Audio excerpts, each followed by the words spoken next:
Welcome to Paperweights, the podcast where two self-proclaimed gym rats and shooting enthusiasts delve into the world of literature with a sprinkle of humor.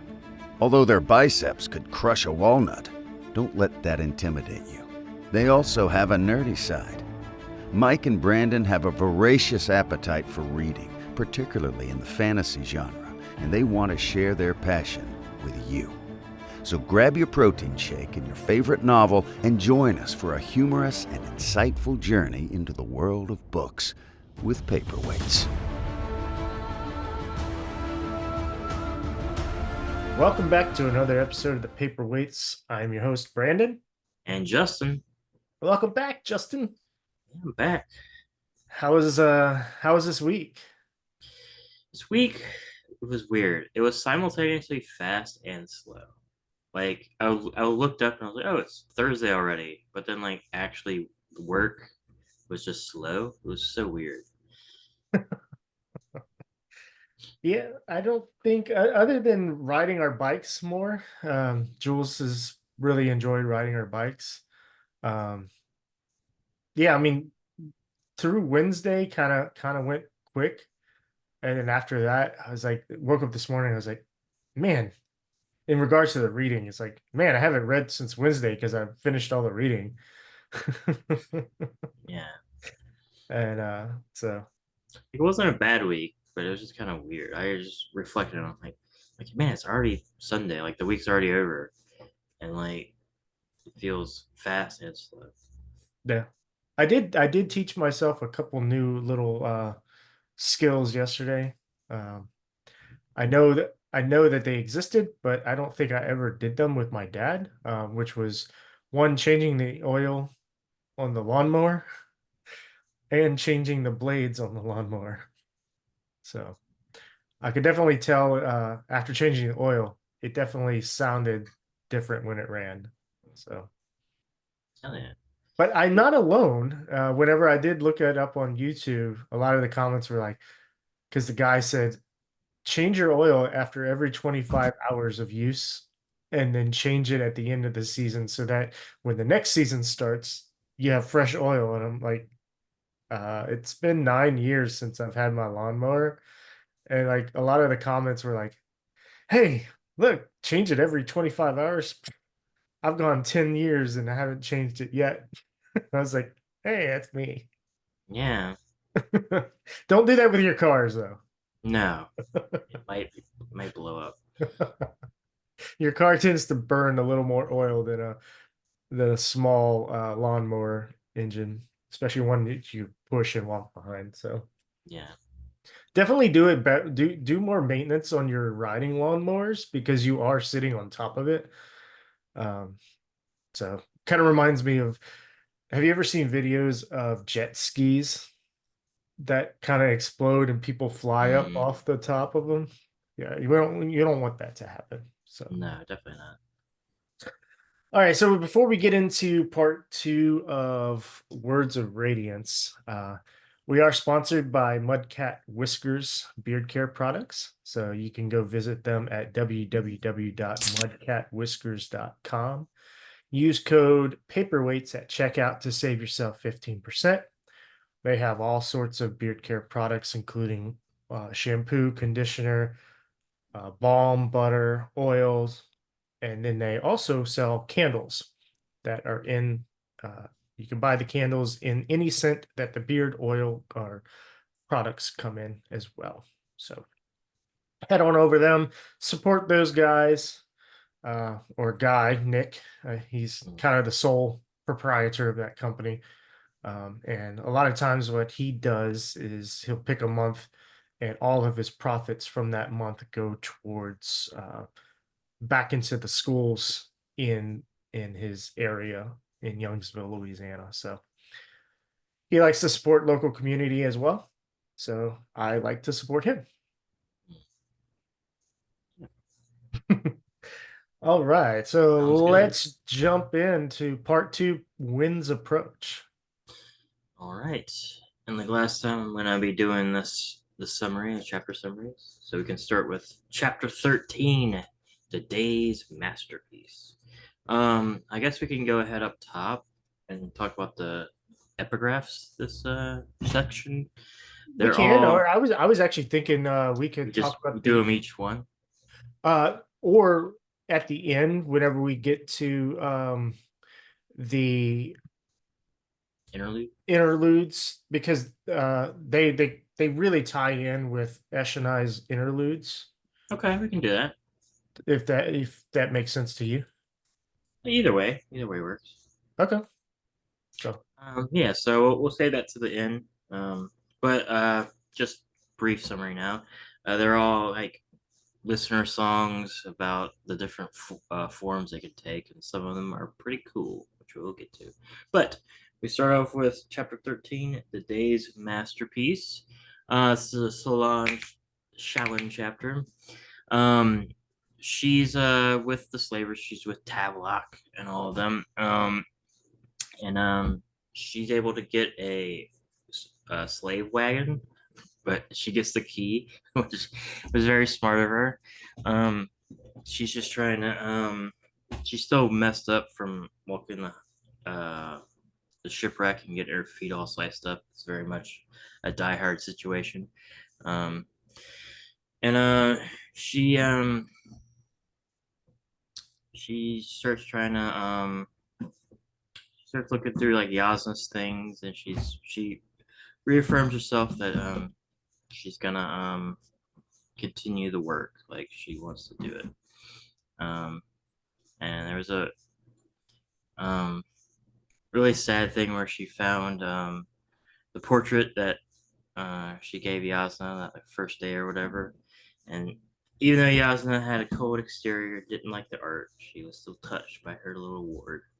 Um, and then she has a kind of interesting revelation where she realizes like all of her art from like her life's work was lost, and it like crushes her, obviously. And also that the fake soul, or the broken soulcaster, was lost at sea, so she's kind of screwed. Her family's kind of screwed. That's kind of what happens. I think there's a little other stuff. So what you got for this chapter, Brandon? yeah, so not too much. I mean, it's mostly just Shalon kind of thinking back, because she can't really interact. She's sitting most of the time because her feet hurt so bad. Um, she she talks with Pattern. She has Yeah, a couple conversations with Pattern while she's in the wagon in the back, and he reveals that the Void Bringers are what cause Pattern to be sent into the physical realm, mm, and Shalon's family lies are what attracted him to her specifically. yeah, So we kind of get a little more information about why Pattern chose Shalon. yeah. And that she didn't break; she just cracked. So Yes, that doesn't sound good, but at least she didn't break. yes. And the other big thing is that he reveals again that sprint of him are coming. And so it's like maybe it's odium. I mean, it's odium, Yes, right? sir. Yeah, but uh, maybe it's not. maybe it's not, but I mean that's pretty much it. Yeah, Just serves as a reminder that okay, Yasna's work is lost, or a lot of well, there's part of Yasna's work that's lost, but a lot of Shalon's, like all of Shalon's life sketches are gone. And so she's like taking on this new persona, if you will, and picking up the mantle of Yasna to continue her research into the Voidbringers and make sure that she gets to the Shattered Plains and kind of goes through with the plan that Yasna came up with, and not just for Shalon's family, but for everyone. probably for the whole world of Roshar. So Yeah, it was a cool little cool chapter set up for other stuff. I did like it that she's like the key, and he's like oh yeah, he gives her the key to like the slave cart. one other Um, one other fun thing that goes on is Shallan is talking with Bluth and about like he's like, I'm dumb. And she's like, no, you're not dumb. You know more about this than I do. And I don't like, just because, would you say I'm dumb because I don't know about like what you know? And he's like, no, absolutely not. She says, well, it just because you're ignorant to one subject doesn't mean that you are dumb. And I thought that was kind of cool. Yeah. That, that really is relatable to real life and not just the book. But the fact that she points that out to Bluth, it really kind of connects her to Bluth, and we see later on her influence on people to change. Yeah, that's her main thing. This section is like coming into her own. This is basically the part where Shallan becomes Shallan. Um, and I know in the first book when I read it originally I liked Shallan, but I think this is where she becomes one of my favorite characters in the series. Is this book and this part? Yeah, this one is where I really started to like Shalon. Um, because the first one I was just like, I wanted to know more about Kaladin. I wanted to know about the war, the planes, his powers. Because like in the first book, Shalon doesn't really show any powers, really, right?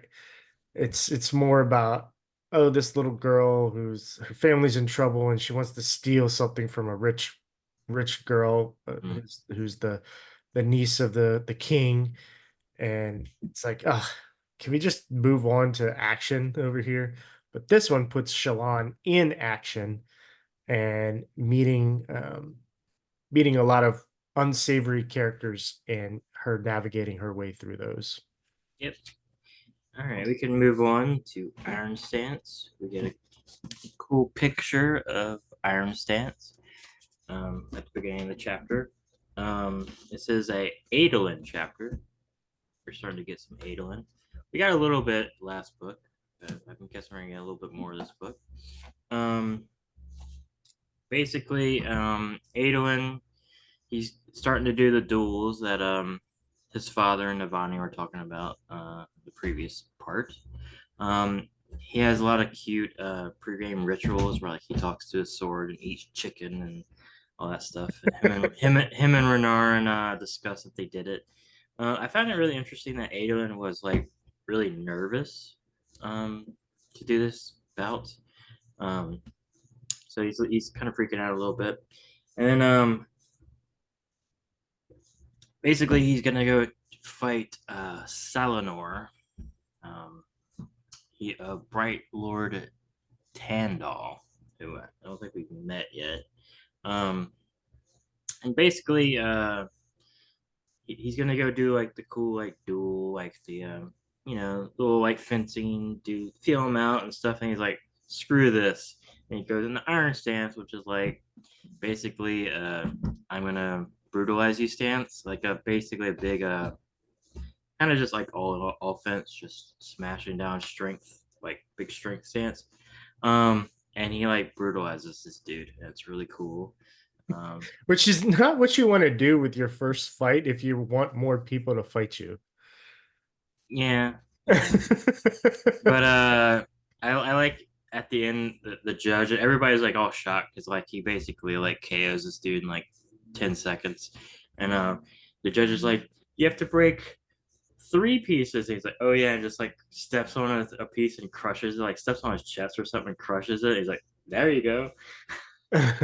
Yeah, like in Salinor was like telling him, it's like, no, you cheated somehow. Like this is not a duel. This is not Yeah, right. It's like, is it? yeah, Yeah, so before he does his duel though, Adolin is actually kind of bummed that he's not going to get to meet Shallan. yeah. And They're all like they've gotten word that like something's happened, like or like that's missing, but Navani so right now is like, she does this all the time. It's probably fine. yeah, they haven't gotten word. Like it's a week past the time where they were supposed to get correspondence from Yasna, and they haven't yet, so they were kind of worried. Uh, so yeah, in addition to him being bummed that he might not get to meet Shallan, he's kind of turned on by the fact that he's in a prearranged marriage. Just yeah. It's like most of the time he wants to be in control, but with this situation, he's like, "Oh, I'm not in control here. Oh, this is interesting. I think I kind of like this." Like, Yeah, he's also like, I screwed up every other relationship. Maybe I need somebody to just tell me what to do. but he also says the last one that he messed up wasn't his fault, but we don't Yeah, get the details of what happened. I think he thinks that all the time, though. uh, is that it for the summary of the chapter? Yeah, basically. I Okay. mean, he gives the Sharp Lady one to Renar. That's the other big thing So now they're both full shard bearers for Sharper. Yep, because Dalinor had given Renarin his plate yep. at the Last end book. of the last book. Last book or last week? Last book. Okay. So I have a couple questions. So a couple names come up in this section where I'm like, where did that name come from? Why are people praising that name? Because I hadn't heard it before. One is after Navani burns a prayer, she says, Palia knew this wasn't the time to offend the Almighty. I was like, who the hell is that? Mm-hmm. And later on, Ash, somebody says Ash. But we also got, wasn't Ash the name mentioned in the prologue too by the Yeah, two guys? And so it's like, are these alternative names for some of the Radiant or the Heralds? I figured the Almighty one is a herald. Right. I know the Almighty, but Palia. Yeah, I think that's a herald, right? So I mean, I don't remember all 10 names, but Yeah, I don't remember, but yeah, it's like that's what makes sense because you're burning the prayer. right. Uh the other thing I like is Aelin hasn't named his sword yet, and he's had it for so long, and it's because he's not sure what a proper name would be for it, and that the Radiant owner for sure had named it before. So he's like, it's already been named. Why would I name it? And if I name it and it's not the same name or the right name, then what am I doing? Yeah, I do like that part where he's like, I'm just borrowing it, and people, I'm gonna die. Some other person's gonna have it, but we're not the rightful owners of it. The Radiant it's his sword, so I shouldn't even name it, which is kind of a cool like respect for history that Adon has. Yeah. And that's all I have for that chapter. You Yeah, covered most of it in the summaries, so a lot of these chapters in this section are just kind of action and yeah, and some of not them are like 2 pages. It's a really weird part for this type of thing. yeah. Um, but yeah, I like showing because I think this is like the first real time we could see Adon in action. Like we saw one where like the king and Dalinar and them were like kind of observing him, but this section we see more of like Adon's a badass duelist. Yeah. I like that. Yeah. All right, we'll move on to chapter 15. So before we move on, I got this mug in a single in a relationship or enough emotional trauma to bond a spren, and that one's checked here. So uh actually our friend Mo from the who was on the podcast, she has a Etsy shop and I ordered it from there. So shout out to her. I think it's Miss Morgan Designs on Etsy. So she doesn't sponsor me, but if y'all want any Stormlight or Cosmere related merch, you can go check her out. She's got some stickers that are pretty cool too. So That's cool. Yeah, that's a pretty funny mug. I like it. yeah, I think they have a shirt with it too. So I know you like a lot of nerdy graphic tees, Justin. Yeah, So I maybe do. maybe you can have that shirt. What this doesn't? show it? Oh no. Good old One Piece. What is that? Pirates? I mean, It's kind of One nerdy Piece. person is into pirates? Anime pirates. I know. Shut up, Brandon. I've never Your watched. your weeb card isn't showing. It's not that big of a card. Yeah, well, you could catch up. You only need like 1,000 episodes, and then you catch up. Yeah, I mean, just 2,500 hours, minutes. They're like 22 minutes if you cut out the opening and endings. So it'll still be a long time. Yeah, isn't Chris like in the 700s right now? I think he slowed down, but he got really far. Yeah, no, I But don't. I also slowed down. For anyone interested, I am in Wano. No. So All right, it's chapter 15. I would say One Piece has some storyline in it because it's a lot of like interconnecting, not like worlds, but like plot lines. Like you'll have people from like episode 10 come back in episode like 700. It's cool. Anyway, so we can go to chapter 15, A Hand with the Tower. This is another Shalon chapter. And the title refers to the card game. Yes. And that was also in Way of Kings with and the dad was like, "Did we get a tower or whatever in the first book?" Yeah. Yeah. Maybe we'll see somebody actually playing this game. It'll be cool. All right. So. So Shalon is still with the slavers. She's gonna be with them for a little bit. Basically this entire section. Oh, she gets out of them, and yeah, but mostly yeah. She's trying to get shoes, because she wants to be able to walk. Um, and Tavlok's like, I only have one pair of shoes, and he's like being all coy about it. And she's like, he's lying. Um, she does a cool thing. She gets a new ability. Or I guess she always had it, but Pattern can like project back to. He's like a recorder. He like records information, which is very useful for being a spy. Um, and basically that Tavlok's starting to see her as either like a ransom target or like another slave. Like he's starting to like buckle underneath the lie that she gave. He's like, I could just like sell her or maybe ransom her back. And she basically wants to stop him from treating her like a slave or a potential ransom target. So she confronts him, and she kind of puts on her Yasna persona,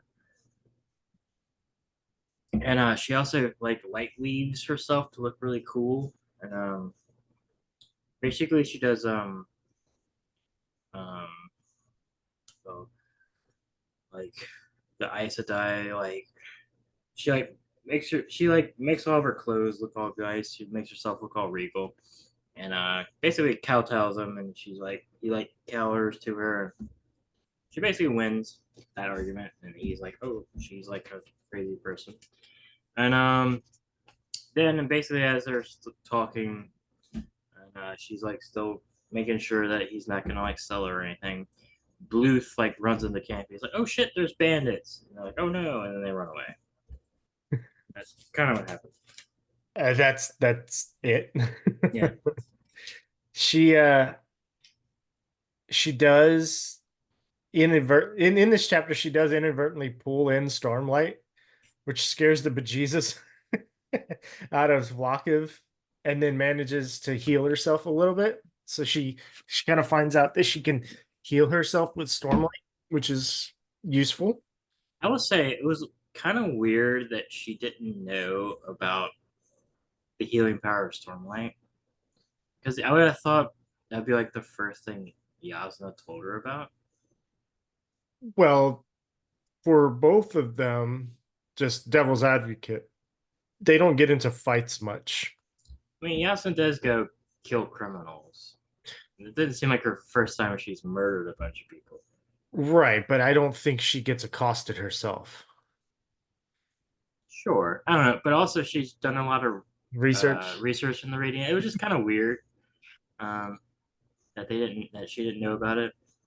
Hey, sometimes self-discovery is the best discovery, and it fits with the book. It makes the True, plot of the book, Justin. true. It was just the one thing I was like, I would have it would have been like it's reasonable that she didn't know about her powers or anything, but just like, huh, she didn't know that. One thing that was funny is she knows about knobweed, and she's like, man, the knobweed is really good. It's just healing my feet. Um, so her and Kaladin have something in common, uh, besides their likes of boots. Um, Yeah. yeah, I mean, kind of just a lot of these are like transitional chapters at the beginning. Hmm. Like stuff happens, setting up for the cool stuff later in Shalon's part. So that's kind of like the Yeah, I have chapter. I have nothing else with that chapter, so All right, we can move on. Chapter 16, Sword Master. Um, so this is we're gonna meet a sword master. Uh, Moash and Kaladin are basically guarding the boys, the Cohen kids, in their training grounds. Um, and they're they think like they're like, man, this is just like our training ground, but a little bit nicer. I'm a little sad. I wanted something cool to be here. Um, Kaladin is basically going around. He Kaladin for a lot of this is like really pissed off because of Amaram, so he's just like bubbling, just anger, just like throughout a lot of these chapters. Um, Makes him be kind of a dick. Um, a lot of times. So it doesn't help that Adolin also is kind of a dick. So they have a dick off later in this chapter. Um, but he's like going around. He meets this dude, Zyle, Zale, sure. Zyle, Zyle. He's like this ardent. He seems really cool and interesting, and mysterious. Um, I will say Kaladin says he looks like an Ardent. Like he doesn't believe he's an Ardent, but he's like the closest. Like if he had to I put think him in somewhere. he still has like hair, right? Yeah, Yeah. that's why he's like kind of weirded out. Um, yeah, basically,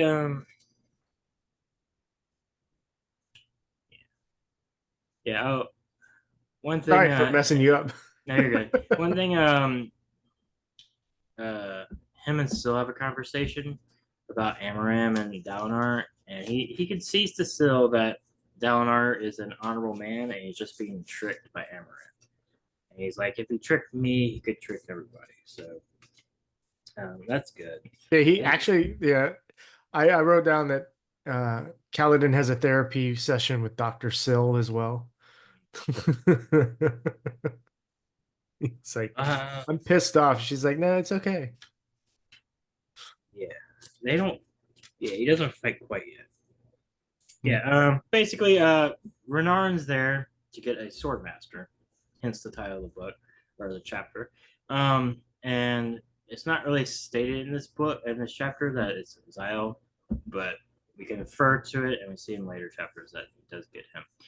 It's interesting that it seems like all the sword masters are ardents, um, which makes sense because the, warfare is the Lethi religion, so you'd probably have a sect of the priests that would be just sword trainers, and like that would be how you would get closer to God, would be to just be really good at martial prowess. um, but it was interesting that there was no like just regular soldier sword master. um, um, that's kind of the chapter. Him and Adolin, Kaladin and Adolin are still kind of mad at each other. Um, Yeah. So, the more interesting stuff in that comes of this happens in the next chapter or two chapters from now. yeah. So Kaladin as he's inspecting the sparring grounds, he does notice that like the structures are becoming more permanent, as if like this is now becoming the capital of Alethkar, as opposed to Kolinar being it. So instead of just having a temporary war camp set up for war and then taken down and then go back, it's becoming like the new the new cities and everything. Everybody's moving closer. Everybody's curious of what's still happening at the Shattered Plains, and they're hearing more stuff of what's coming on. So more and more people are showing up. We see that with Yasna coming in, Navani coming in, uh, Shallan coming in. And I said Yasna coming in. She was going to be coming before the ship got wrecked. Syl tells Kaladin that she's seeing more and more of the red lightning spren. So now we don't just have pattern warning Shallan, we have Syl also warning Kaladin. So we've got the spren that are warning their surge binders that something is off and something's coming. So then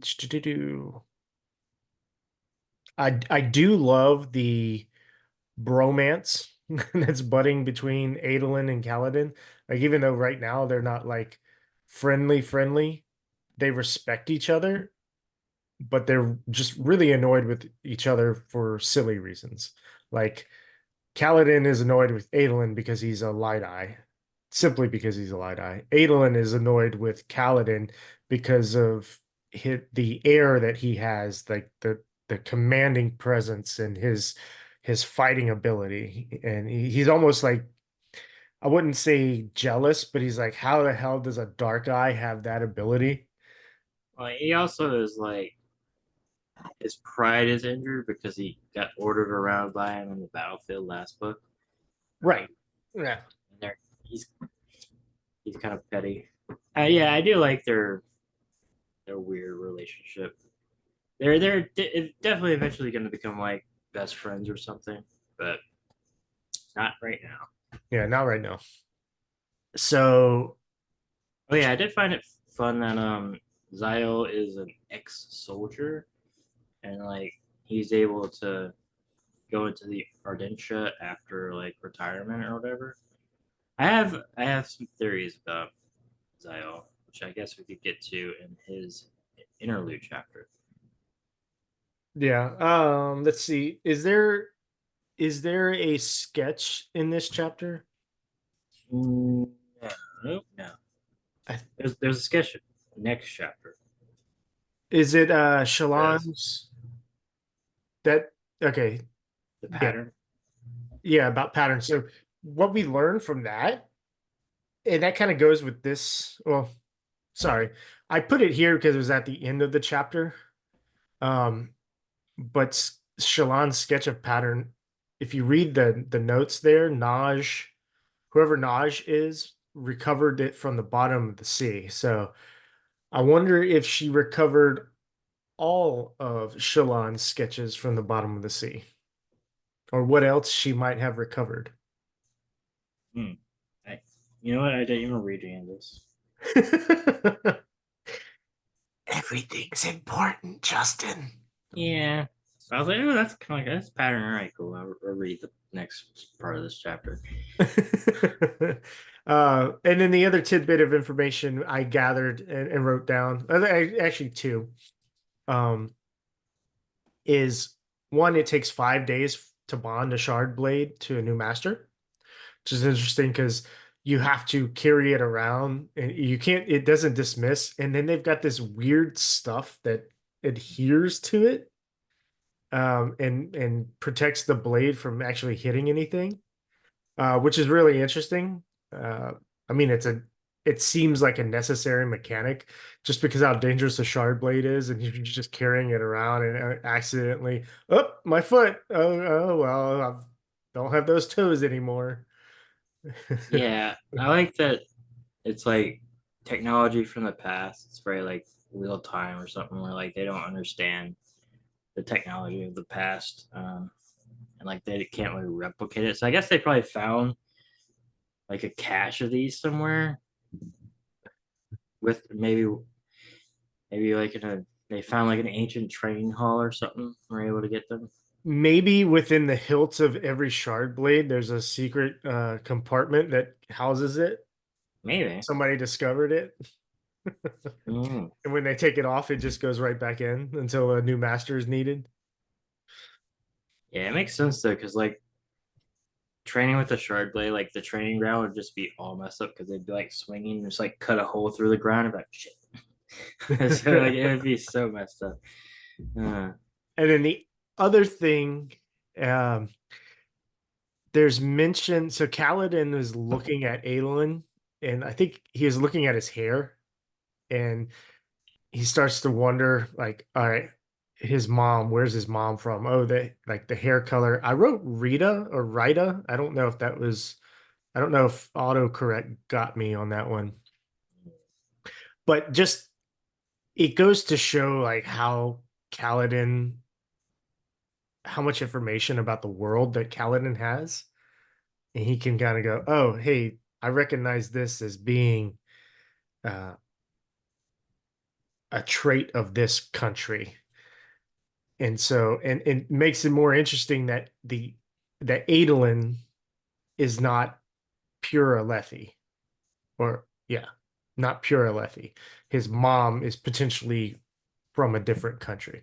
I tell you what, though, Game of Thrones could not happen in this world because everybody's hair color is genetically shows through.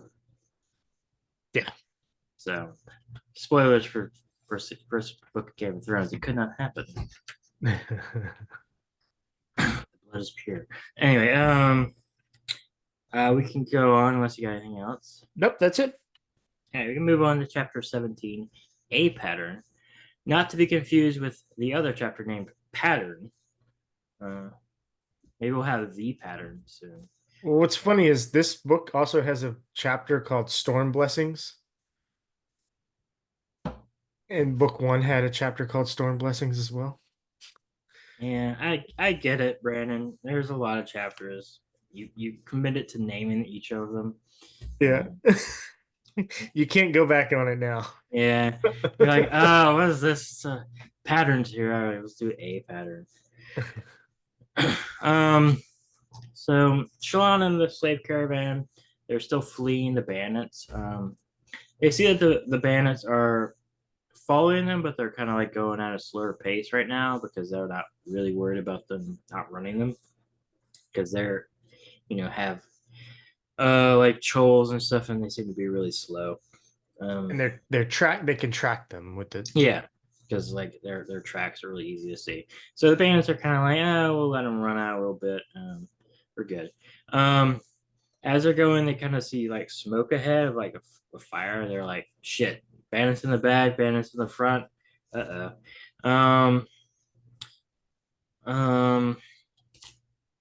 Basically, they decide to kind of go towards it. I don't need anybody yet. No. Yeah. Oh, she does talk with some parshmen, and like she's trying to like see if they're like void Don't you desire freedom? Yeah, and they're like they're being all weird, which is interesting. She's like has a weird thing because like she's like, I know you're evil, but also you seem like there's no way I can convince any other people that you're like void bringers. So that sounds insane.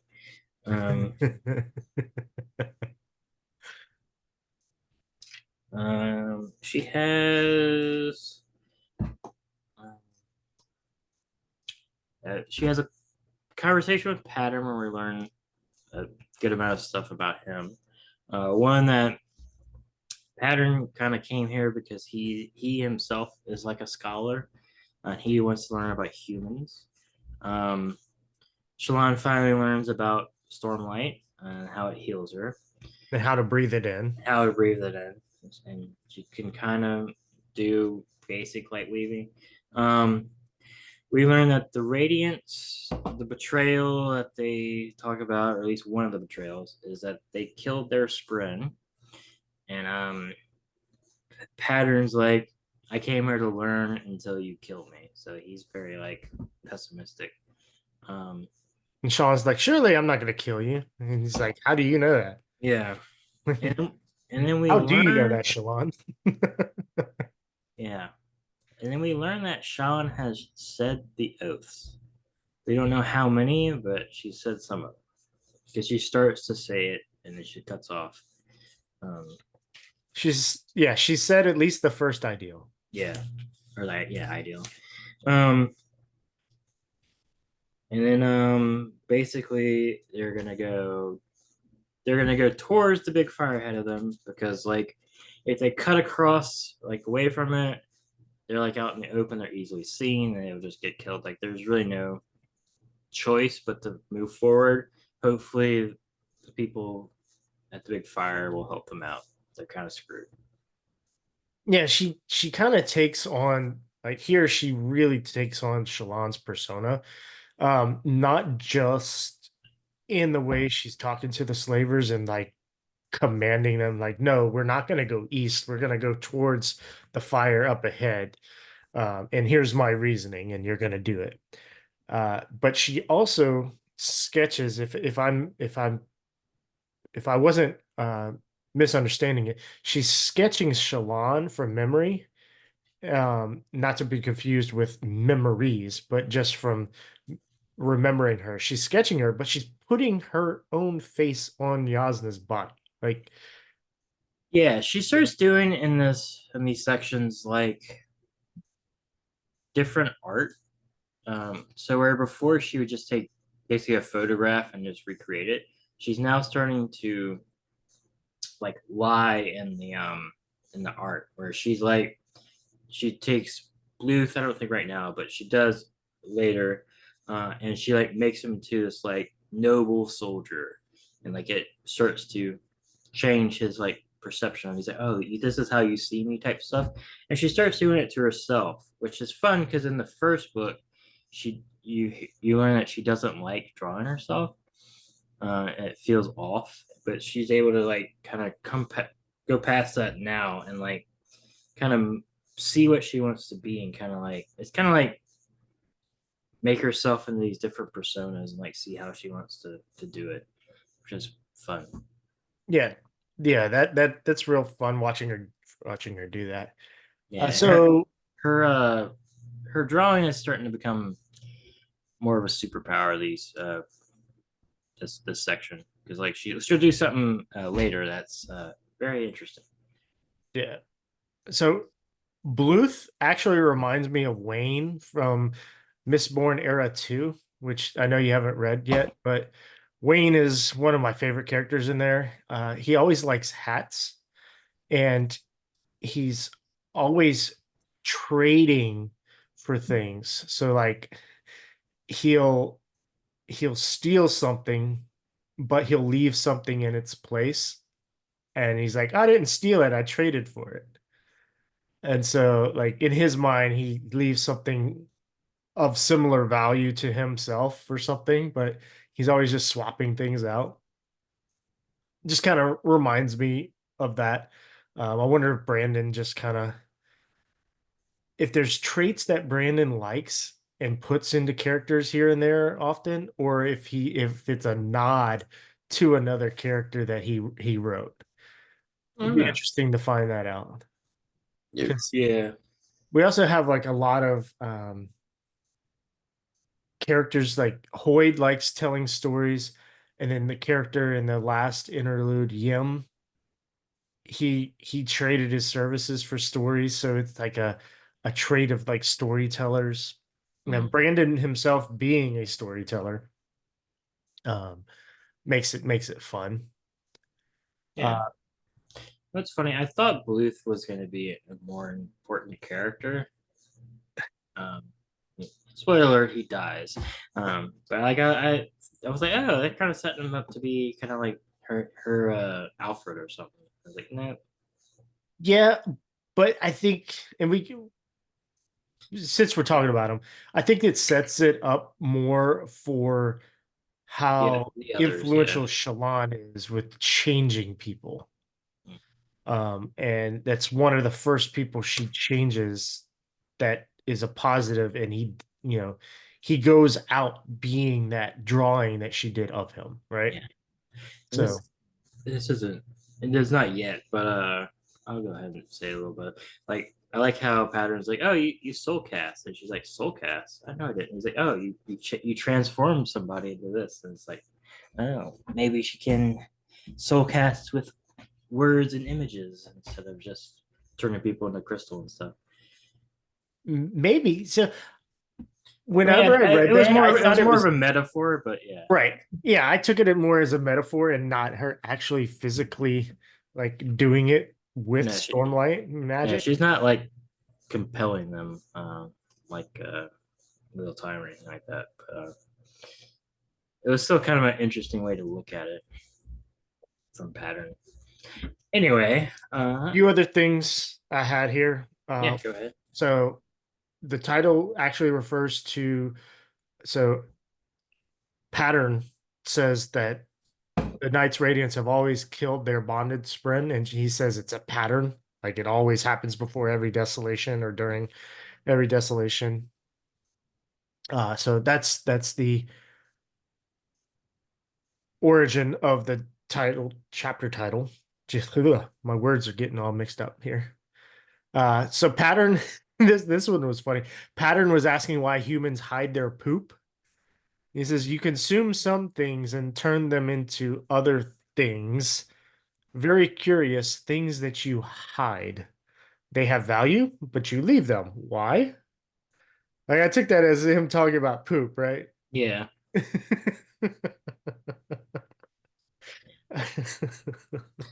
I like Pattern. I'm really interested to seeing him and Syl interact. Yeah, that'll be fun. One thing, let's see. What does Pattern mean by you live lies? Pattern said it gives you strength, but the truth, without speaking truths, you will not be able to grow, Shalon. I know this somehow. Did we have any theories on that, or is it obvious? I Or th- I took that as like she's been living lies about like her stuff. So like when she was in the manor, she was like just timid, like nothing, which is like a lie to her true self. And like when she was with Yasna, she wasn't quite. She was still living lies and stuff. But now she's kind of starting to come into her own and like becoming the truth of like who she's supposed to be. I don't know. Maybe that's not what it is, but that's kind of how I took it. before we move on, now this whole concept of lies and patterns. So Christy and I've been watching The Three Body Problem on Netflix, and have you watched that yet? Not yet, no. So there was this one part where somebody's reading a story. He's reading the story of Red Riding Hood to somebody.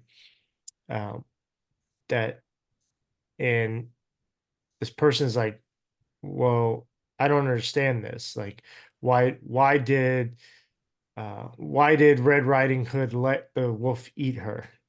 And he was like, "Well, she didn't understand his intentions." And then it came, so he's like, "Oh, so he was lying to her." Yeah. And then he's like, "Well, where's this forest? Can I go see?" He's like, "Well, the forest doesn't exist. This is a whole story." And they're like, "Oh, so this story is a lie about a liar?" He's like, "Yeah." And he's like, "Oh, we don't trust liars." And I was like, that's an interesting thing. Like the concept of a story being a lie because it's not real. Sure. I'll also say I don't think Red Riding Hood let the wolf eat her. No, she didn't. But Yeah. like this was the understanding of this person that was being told the story. Yeah. Well, he understood that a little wrong.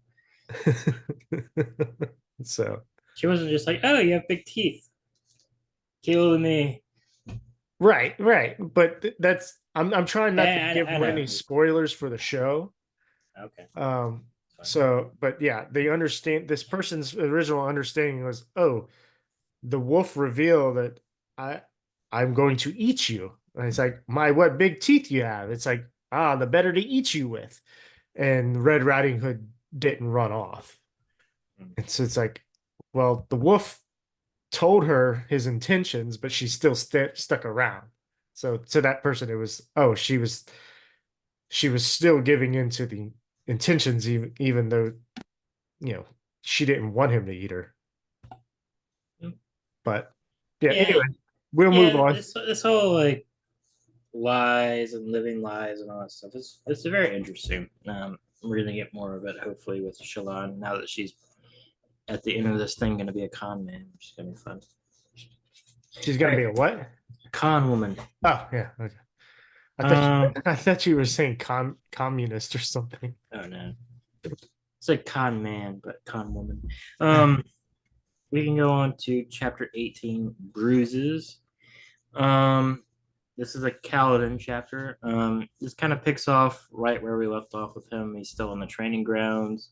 Um, Renarin is kind of learning how to do his plate, and it's really funny because he's learning kind of the capabilities of it and like how it will protect you. So Zio just has him run and jump off a cliff as he's being a lemming, just like running up and jumping off. It's really funny. It's really comedic timing for what happens later because it'll just like crash down when something serious is happening, and it's I like it a lot. Kaladin is like kind of bad mouths for Narn because Kaladin is still being a little angry dick. And Zio's like, oh, he's gonna be all right. Like he just kind of like takes command, like the commands I'm gonna give him, so he's gonna be really good at training. He just hasn't had the experience yet, and like I've dealt with so many just whiny light eyes, I could just like kill myself, but he just like takes all the commands. He doesn't care about looking cool, doesn't care about anything, he just wants to get better. So shut up, Kaladin. Kaladin's like, fine. I'm still angry though. And then they Zyle and Kaladin have a cool fight because he's like, oh, you should train with me because like how are you gonna protect the light eyes um with against a shard bearer. Kaladin's like, I could do it. I'm a badass. He's all cocky, and then they have a cool fight where like he like goes after Renarin and like they're like going off at each other. They like do a draw because Kaladin would be dead with the shard blade, but like he like stabbed Zio in the leg if it was an actual fight. And then Adolin's like, well, what if there was two shard bearers, Bridge Boy? You couldn't do shit. And Kaladin's like, goes in and attacks Adolin because once again he's angry. And then Adolin fucking like pushes him 8 feet in the air. He like flies. That's really funny. And Zio kind of bitches at Adolin. He's like, hey, you don't do that to people, especially people we don't know that has magic. Because if he didn't have magic, he'd be really fucked up. But he does, so he's all right. And then it seems like Kaladin might be being trained by Zio, but it doesn't happen yet. That's kind of what happened. Yeah, so there was a second fight here. So like after Adolin tossed Kaladin, one Kaladin breathed in Stormlight to heal a bit, and then charges Adolin again. But all of his Stormlight leaves, and then Zyle jumps in as a fight as like two shard blades on against Kaladin, and Zyle kills Kaladin again and says, I killed you again, like you're dead. He's like, oh shit. Okay, I guess I gotta learn how to fight two shard blades at a time. Well, yeah. Then he's like, still, why did all my powers leave? And she's like, well, were you fighting to protect somebody or just being a dick? He's like, oh shit. That is an interesting development there. That Yeah. when he charged Adolin the second time and it left, he was like Kaladin knew like it left. He's like, oh, that's weird. Why did it leave? It's like, well, are you upholding your second ideal there, Kaladin, to protect those? So it seems like it's kind of like the bond is very much two ways, which is fun. So he definitely has to fulfill his oaths, or else he loses his superpowers. Yeah, which makes Uh, it great, right? yeah, which makes me really want the oaths of all the other uh orders. So Kaladin is also he finds Zyle to be very weird in the things that he says, like his idioms. It confuses Kaladin and Renarin because he says they're also hilarious. But I'm old, son, Zyle said. Repeating myself makes me eat the wrong flower. Like what? And there's another one later on, but they're just like, what do you mean by that? And he goes, oh, oh, well, I just mean this. Oh, okay. I have a theory about Zio. Should I say it now, or Go ahead. I think he is either a herald or an old Knights Radiant, Okay. because in the interlude that we will get to, it says that he was expecting a voice that he hasn't heard for a long time, which would be a Spren. Um, we know that um, Talon now or whatever is back. Um, if the heralds are like angels, they might be immortal. If they didn't, they left. Uh, Either they were still on Roshar or they went to another planet. Um, Maybe he's doing like Argent stuff as like penance. I don't know. He seems like either like a old Knights Radiant, um, which would be cool, and he had like a sprint, and he somehow is alive after all these years, which I don't think the Knights Radiant were immortal. So I think he's a herald, but we'll see. I don't know if I'll see. the other heralds are there. I don't remember at all. This is just pure speculation, which you probably can't confirm or deny. So I'm calling my shot. He's something weird, or Yeah, I he's can't like, confirm or deny that. or That's great. he's like a realm walker. He's something weird. But I'm going with Herald, Okay. because one, it would also be cool to have the Herald show up, um, and be like, why aren't you doing your job? Like, if you were here the entire time, what have you been doing?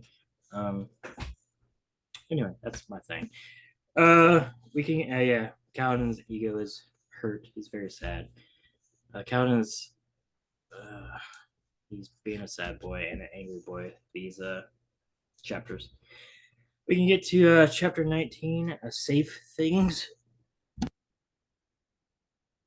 Uh, this is a Shaolin POV flashback. We get some of these this chapter. Um, These are very Basically, short too, these are very short. Um, and not as Shaolin, many as Kaladin had. yeah, that's at least not so far. Um, Shaolin is like very messed up. She hasn't talked in um like Six months, since her mother died, like six half a months. year. Yeah. Yeah. We get some exposition from the maids where supposedly Shallan witnessed her father kill her mother and her lover, um, which may or may not be true. We don't know. We just know that as the maids uh, conjecture of what happened. And your theory was that the man that was in there was an assassin that killed her mother, right? Yeah, or like a ghost blood or something. I think Shallan killed them, and her father It's protecting is her. protecting her. But we shall see. And that's why he's all like messed up, because like his and that's why she protects her father in this part. Anyway, it's kind of funny. Sean's like, yeah, if they don't think I can speak, but they don't, I can still hear you talking shit about me. That's really funny. Um, we meet her brother, Herlin. Helleron. Hellerin. Yeah, yeah. I think I got autocorrect it from that because that's not what that says. Yeah, Helleran. Yeah, Helleran. He is like Chief Ghostblood. He has like powerful allies. He has a shard blade. I'm almost positive it's Shallan shard blade, but we don't know that for a fact. We do know that he's dead in present day because we learned that in the book 1, unless that's a red herring or not true. But if we assume it's true, and he's dead, and he has a shard blade, and Shallan has a shard blade, I'm pretty sure that's her shard blade. Um, and like he's talking about the ghost bloods and stuff like that, and she asked him not to kill her father. Um, and then that's kind of the chapter. There's some other fun. We get some more information like her family and stuff like that. But So what I understood, I didn't think that she wanted him to kill, or I don't think she told him not to kill him yet. He said that he can't kill them yet because Balat isn't ready and yeah, Hellerin has to go do stuff. yeah, but he's holding the shard blade. Like, I could just kill you. And she speaks for the first time in 6 months. She's like, no. And he's like, now you defend him. So I don't think he was actually gonna kill him, but like she spoke up to like save him. So did you mention that when Shallan started drawing, well, a couple things. Shallan started drawing the murder scene, and Hellerin was like, no, don't draw that. Draw safe things. Yeah. There's that. Hellerin is worried about their brother Balat because he gave him a new Axehound pup and he just abused it. So Balat is probably a serial killer. If not yet, he will be. And we do know that he hasn't gotten help because he's still doing that in the interludes. All right, and then of course all of the conjecture. All right, who actually killed who and why from the murder scene? Obviously, the maids think the father killed the mother and the other man, and then of course, who is Hellerin working with? Is it the Ghost Bloods, or was the father working with the Ghost Bloods and Helleran is working with somebody opposing the Ghost Bloods? Maybe. I guess we don't actually know. Yeah, because they did say, wasn't it either Balat or Shallan in the last one, uh, offered to take the dad's place in the plot with the Ghost Bloods, and they kind of laughed at him, right? Yeah. So the Ghost Bloods were definitely, or maybe after Helleran died, they went to the father to try to seize their influence or whatever. So Yeah. I mean, there's definitely stuff we don't know, and it kind of hasn't all clicked nicely. yeah. But we get a description of. I think it's Shallan Shardblade, but we don't actually know that for a fact either. But it'd just be weird if there's two Shardblades so close to the to Shallan. Since they're so rare. I don't know. It's weird. I want more flashbacks, which hopefully we'll get next section. Yeah. Because they're all cool. Like, I would say these flashbacks are so much better than the Kaladin flashbacks. One, there's not as many. Two, they're all like just interesting and like give you questions. Or like They give you a few answers and then more questions. Yeah, where the Kaladin ones were like, all right, we get to learn more about Kaladin and like how he became him, which was good. But like, it wasn't like questions of the world and all this other stuff. So like, I'm enjoying these better, and they're like, they're few and far between. So like, when you get one, you're like, ooh, instead of like, all right, another one. Because like, I think if the Kaladin ones were a little bit more spread out and a little less of them, they would have been better. And just like, I don't know, that's just my opinion. maybe he learned, maybe he had gotten feedback from that and changed it for this book. Yeah, maybe. All right. We can move on unless you got anything else. Nope, that's it. All right, we got chapter 20, The Coldness of Clarity. There's back with Shallan. They're still running away from the bandits. They're gonna go kind of like meet with this other they see a caravan ahead, it's like on fire and stuff. They're like, oh shit. Um and they're gonna go like they're kind of discussing what to do. They're like, oh, we need to go meet with the caravan, like join forces with them maybe, and like maybe we can do something. While they're doing this, they get like two people kind of pop up out of the darkness. There's a guy who dies off screen, so it doesn't really matter. But the important character is this woman named Tin. Um, she's like a light-eye guardswoman. She wields a sword. She seems pretty cool. Um, um, they kind of talk. Basically, Shallan orders Tavlok to basically go help the other caravan. Basically, what happened is the caravan that they're going towards was attacked by bandits, and like a bunch of fires spread out. So they kind of temporarily retreated for the fires to die down, and then they're gonna like come back and kill all of them.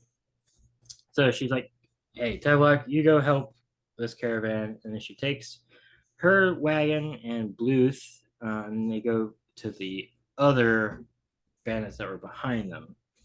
And it turns out they are deserters. Um, and she's gonna try to convince them to help out. And we meet a few of them. Our good friend Gaz is back. Yeah, filthy deserter. Filthy deserter. Their leader is Vatha.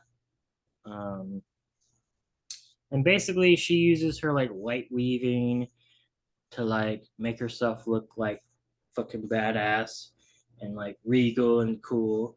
And then she like has pattern like pipe in the screams of the dying people, and she's like, you don't want to be deserters and bandits, you could be like heroes and like soldiers of light and good and freedom.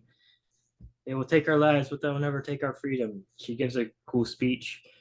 This is our Like, yeah, we this is agree. our Independence Day, and then like she does that, and everybody else is like, holy shit, we could be that. Rah! They all run back, and they're gonna go help them out. And Vatha's like, you're very strange, young lady. I have suspicions, but I'll still do it because everybody else turned against me. And they go run back. Youth also runs back, which I didn't catch the first time I read it because she just kind of stays there, like she like slumps down because she's out of Stormlight. So I thought Bluth was still with her. So it was a little weird, like the next chapter where she's like, Bluth is dead. I'm like, how did that happen? But anyway, they rush out to attack the bandits. She's convinced them. She's changed their image. So yeah, that's kind of it. Yeah. The big stuff at least. So important things here. She noticed that Bluth, before going to the caravan in the back that was following them, she noticed that Bluth was holding and clutching a piece of paper, but she couldn't see what was on it. Then at the end of the chapter, she realizes, as she's sketching in the moonlight, there's a page that's missing from her book, and she doesn't remember who did it. So like either she had torn it out, I think Bluth tore it out and kept it, and it was we find it out whenever she goes finds his body that it's next chapter. Yeah, it's the sketch she did of him. And I think at some point she thought that Bluth was going to desert them, or somebody mentioned, I think, that Bluth had already made an agreement with Vatha and them. Okay, you're jumping ahead, but right. I know. I'm so basically, Tavlok is like, oh, Bluth Bluth made a a deal with the bandit with the deserters, and she's like, no, that's retarded, and he's like, oh yeah, it is. And Right. So I'm only mentioning that because I think here Bluth had torn out that paper and he was looking at it going, is this really how somebody sees me? Can I really be this person? Yeah. And I think that's, this is Bluth's redemption. Like we're seeing his redemption without knowing that he had planned on betraying them in this. Well, he wasn't actually going to betray them. Yeah, he was. No. So Tavlok later and stuff is like, oh, Bluth when like he went to go when he saw the deserters, he like did a plan with them, and then Sean's like, no, that's stupid because Tavlok's like, why did the deserters help us? Basically, oh, Bluth like made a deal with them, but Shalon's like, no, that's stupid. And then Tavlok's like, oh, yeah, you're right. It's actually stupid. I don't know what I'm talking about. See, I didn't get that. What I thought would happen is that he had originally made a deal with the deserters that when they would come up, they would kill Vlakov and Tog and take Shalon, and then they would split the riches. And then instead, what happened is Shalon convinced everybody to go help the other caravan. We can talk about that when Yeah, we can get to talk the about chapter. I mean, that is literally next chapter. But Yeah. pretty But sure yeah, it's not in the text. in this one, I like when Shalon sees her reflection. The woman she glimpsed in one breastplate looked too tall, too stately to be Shalon herself. Instead of tangled hair, she had flowing red locks. Instead of refugee rags, she wore a gown woven with golden embroidery. She had not been wearing a necklace before, and when she raised her hand toward the leader of the band, her chipped fingernails appeared perfectly manicured. So she starts to see that she's changed herself. And I get the sense that she didn't realize she did. Yeah, I can see that. Or She's like, just yeah. Well, I don't think she can consciously light leave right now. right. It's just happening, and she doesn't realize it unless she sees a reflection of herself. Yeah. So, all right. Next chapter. All right. Chapter 21, Ashes. It is again Shalon. It's the aftermath of the battle. Bluth is dead. She finds that he had her drawing of him as a hero on his body. She does this really kind of sad thing where she's like, "You were a worthy beginning of my new collection." She talks with the caravan leader, and she basically gets them to travel with her to the Shattered Plains, with her in charge of the caravan.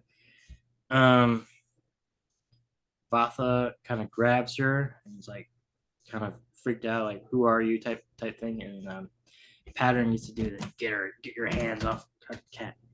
Get your hands off of her.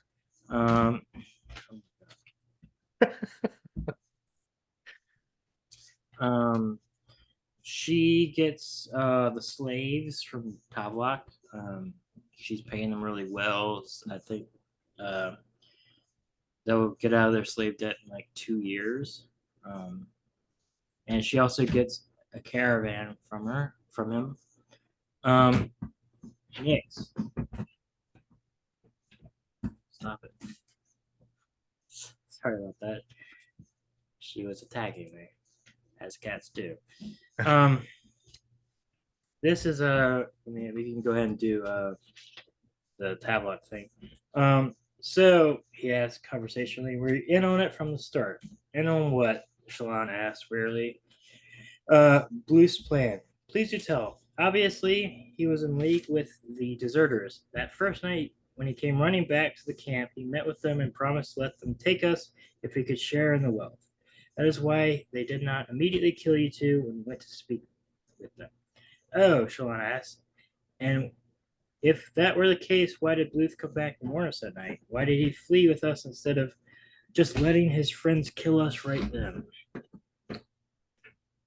Perhaps he only met with them, a few of them. Yes, they lit fires on that hillside in the night to make us think there were more, and then his friends went to gather a larger crowd, and he deflated. Storms, that doesn't make any sense. But how? Why? We should be dead. The Almighty preserved us. So yeah, Bluth didn't actually betray them. Who said that storm? Who said storms? That doesn't make sense. Tywok. Okay, so here, Yeah. I think Tavakov was correct, and Shalon is saying no, you're incorrect because she doesn't want to make Tvakov or make Bluth look bad because she realized he changed in the end. Maybe. So like Vlakov is like, yeah, I believe that like we're in a dire situation. All of us are slums, and he went off and he set this up to betray us. And when y'all went back, they were like, "Oh, he's bringing her." Like Vatha and them would have been like, "Okay, this guy's bringing us this rich light eye woman. We're not going to kill them. Then we're not going to attack them." And then she did her thing and convinced everybody to go help the other thing. And so, not to because of how Bluth changed, she didn't. She wanted Vlakov to believe that he was good all along and wasn't betraying them, because that would be betraying his sacrifice and his change to be a good person. I mean, that's a good headcanon. It's not really supported with the text, but you could believe that. Well, it's not supported by the text. I mean, they're like both just they just proved that. I don't know. It's fine. It's fine. You could, yeah. So, She's literally like, no, that's dumb, and Tavlok's like, oh yeah, it is dumb. No, right, because why are we still alive? Because she's like in her head is he changed, and I need Vlakov to believe that he changed, and I want him to be looked upon brightly because I understand the sacrifice that he made. Sure.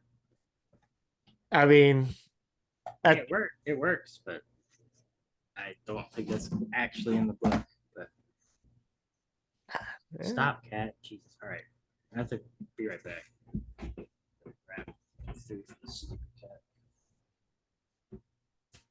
Sorry about that. She'll never be a skinny cat because she's the most annoying when she's hungry. All right, was that pretty much the end of that? Yeah. Yeah, basically, she gets all the stuff. So the last thing I had here, these chapters to me show how so much forced character growth from Shalon.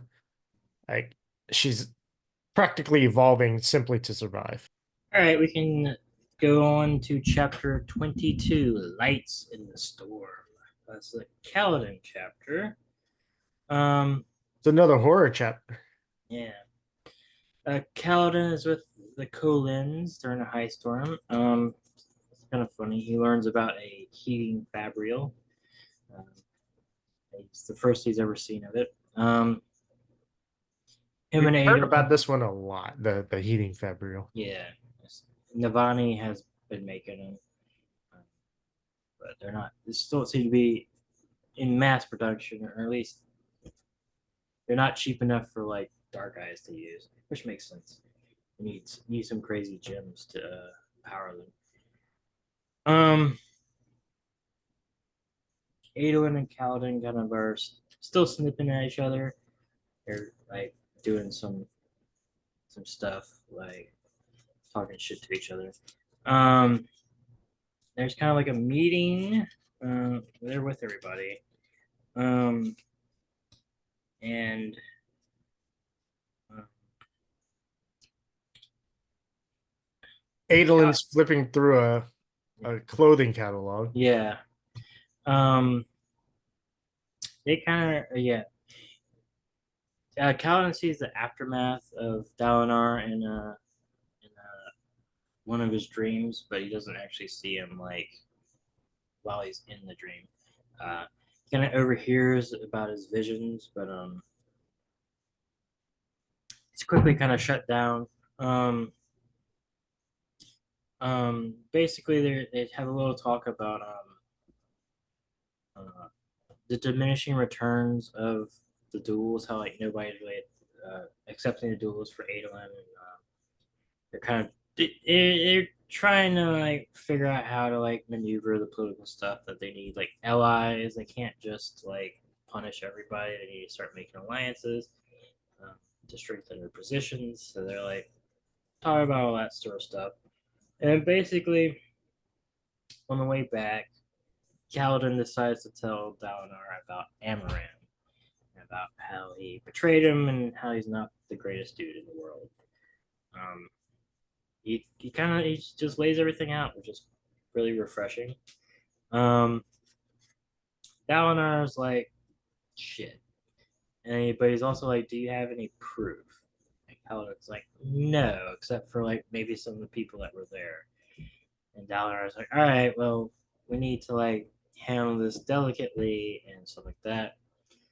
And there's not really a resolution. He's just like, "All right, let me kind of try to see what's up." And Kaladin's kind of still he's like doesn't really trust it. He's like, nothing's gonna happen. He's just gonna kind of write it off. Also, Dalinar tells Kaladin like, "Hey, you're being a little too like mouthy and insubordinate for being like a guardsman in a dark eye. Like, just kind of chill a little bit. Like, I know why you're doing it because you've been abused and stuff, but just like be smart. Like, just chill out. Stop like just saying stuff in like light eye conferences and stuff. Just like just chill." Um, and then Kaladin goes back to Bridge 4.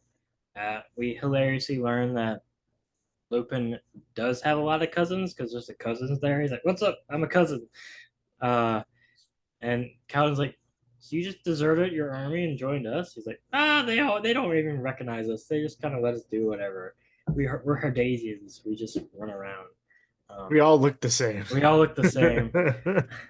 So I like that Lupin actually does have like a billion cousins. And if they ever do a live action, it would be hilarious just to have the actor that plays Lupin play all the cousins as well. And it's just like, yeah, they do all look the same. They're just clones of everybody. I want to go to Herdasia. Yeah, Daisy. Yeah. Yeah, I want to go there. If not in a main novel, I want a novella because it seems like a cool place. And then basically, um, oh, we have a pretty sad conversation with Shin, who wants to use a weapon, and is like, "Am I still a slave?" And he's like, I can't really free you because of politics, and I can't arm you because we're at war with kind of your people. So, no, but kind of yes. I'm sorry."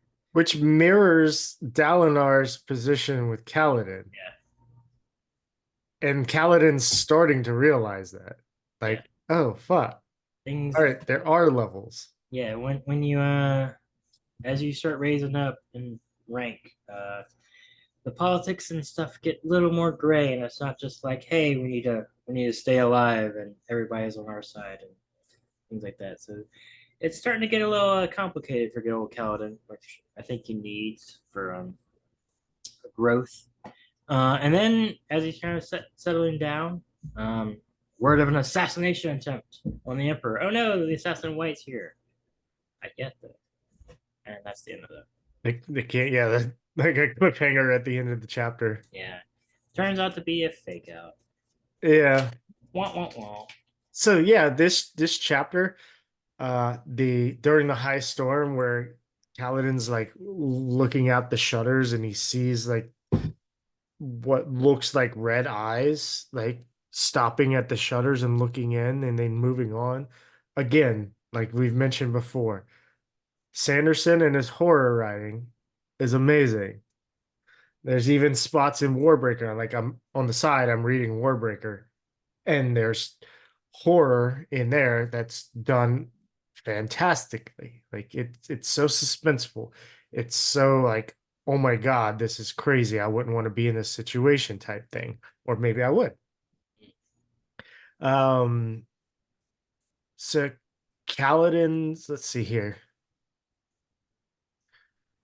Kaladin's conversation with Syl about needing to be something different but not knowing what yet is really good character development. I feel often we don't get the mental side of a struggle in a fantasy series. We just see like the physical piece and then like the characters change. So like you'll see characters go through something and they'll go through a big battle or big war. And then the next book, they're back to planning stuff, but you don't see like the fallout, the mental, the stress fallout of such a big battle. Like you go and see all your friends get killed. You don't just go back. Usually don't just go back and go, all right, guys, well, that battle's done. We need more men. We need to start planning this and this and this and this. They're gonna have to deal with their emotion. Like any human is going to deal with their emotions at some point. And seeing that in this chapter in this book is a nice kind of refreshing feeling of, okay, we are with these people. We can connect with them a little bit more. It's not just a stoic, all right, well, my friends are dead. Oh well, I've got duty to do. Yeah. We do see or here, Syl talks about the Skybreakers for the first time. And she kind of tells Kaladin's like, you're not a Skybreaker. You're you're not, you're not here to dole out justice.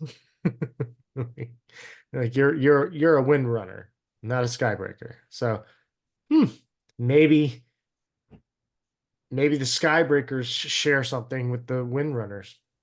Maybe.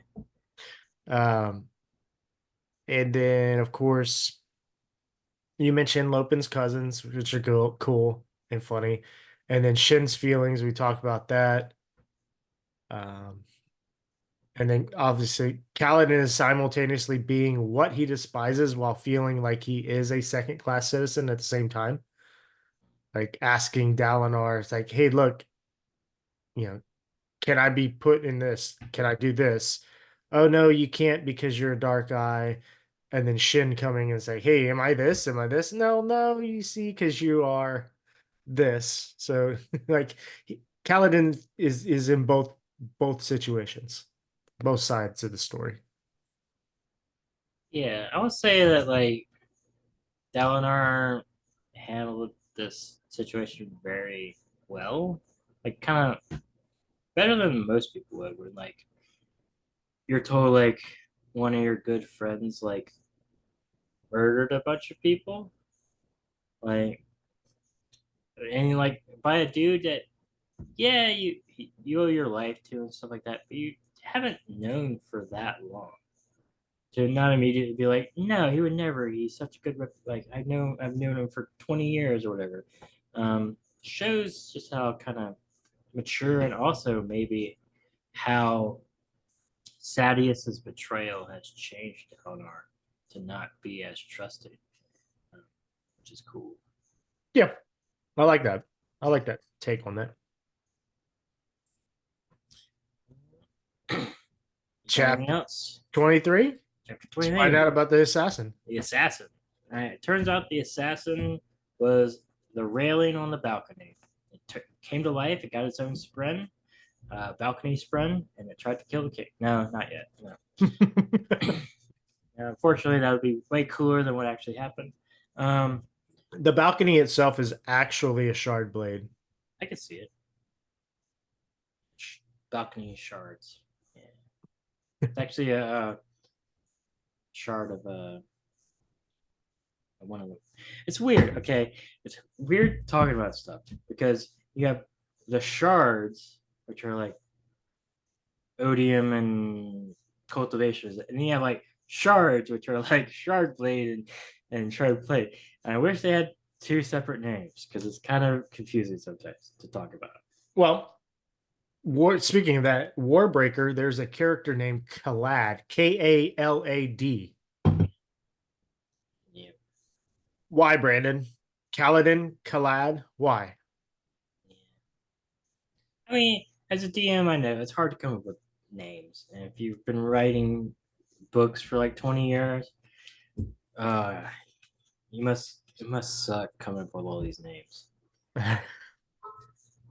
Or Wheel of Time, all the Shawns. Yeah, all the S names. Yeah.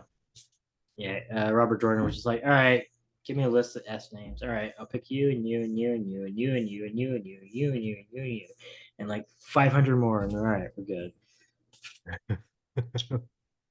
Yeah, those S names were crazy. So basically, he rushes. Kaladin rushes back. He's like 45 minutes because apparently the war camps are far as hell away from the palace, which makes sense. You wouldn't want too many. You'd want the palace to have its own space, also in case revolution. But yeah, it takes a long time, which will come into play in the coming chapters. And I like how the king is like, "Hey, at least he ran here. You, my captain of my guard, you suck." It's like Downer was just like, "Oh, why are you doing this?" Basically, what happened is like Alucard was like outside, and the balcony attacked him, and it like collapsed. And he was like holding on for dear life, and almost died. But he was able to live. They do like a little Sherlock Holmes stuff and investigate. Stupid call. Basically, they find out that it was cut by a shard blade, which is scary. Cuts down the suspects. How did it get that high up? Yeah.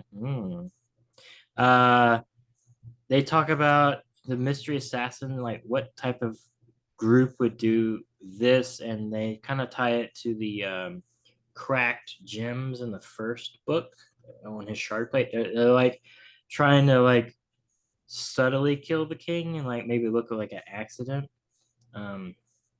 So he doesn't think it's gonna be like it's like Sadius or anything like that. And it's obviously not the Ghost Bloods because they have Seth Son Villano coming. So there's like a third set person that's trying to kill the king and doing it very strangely.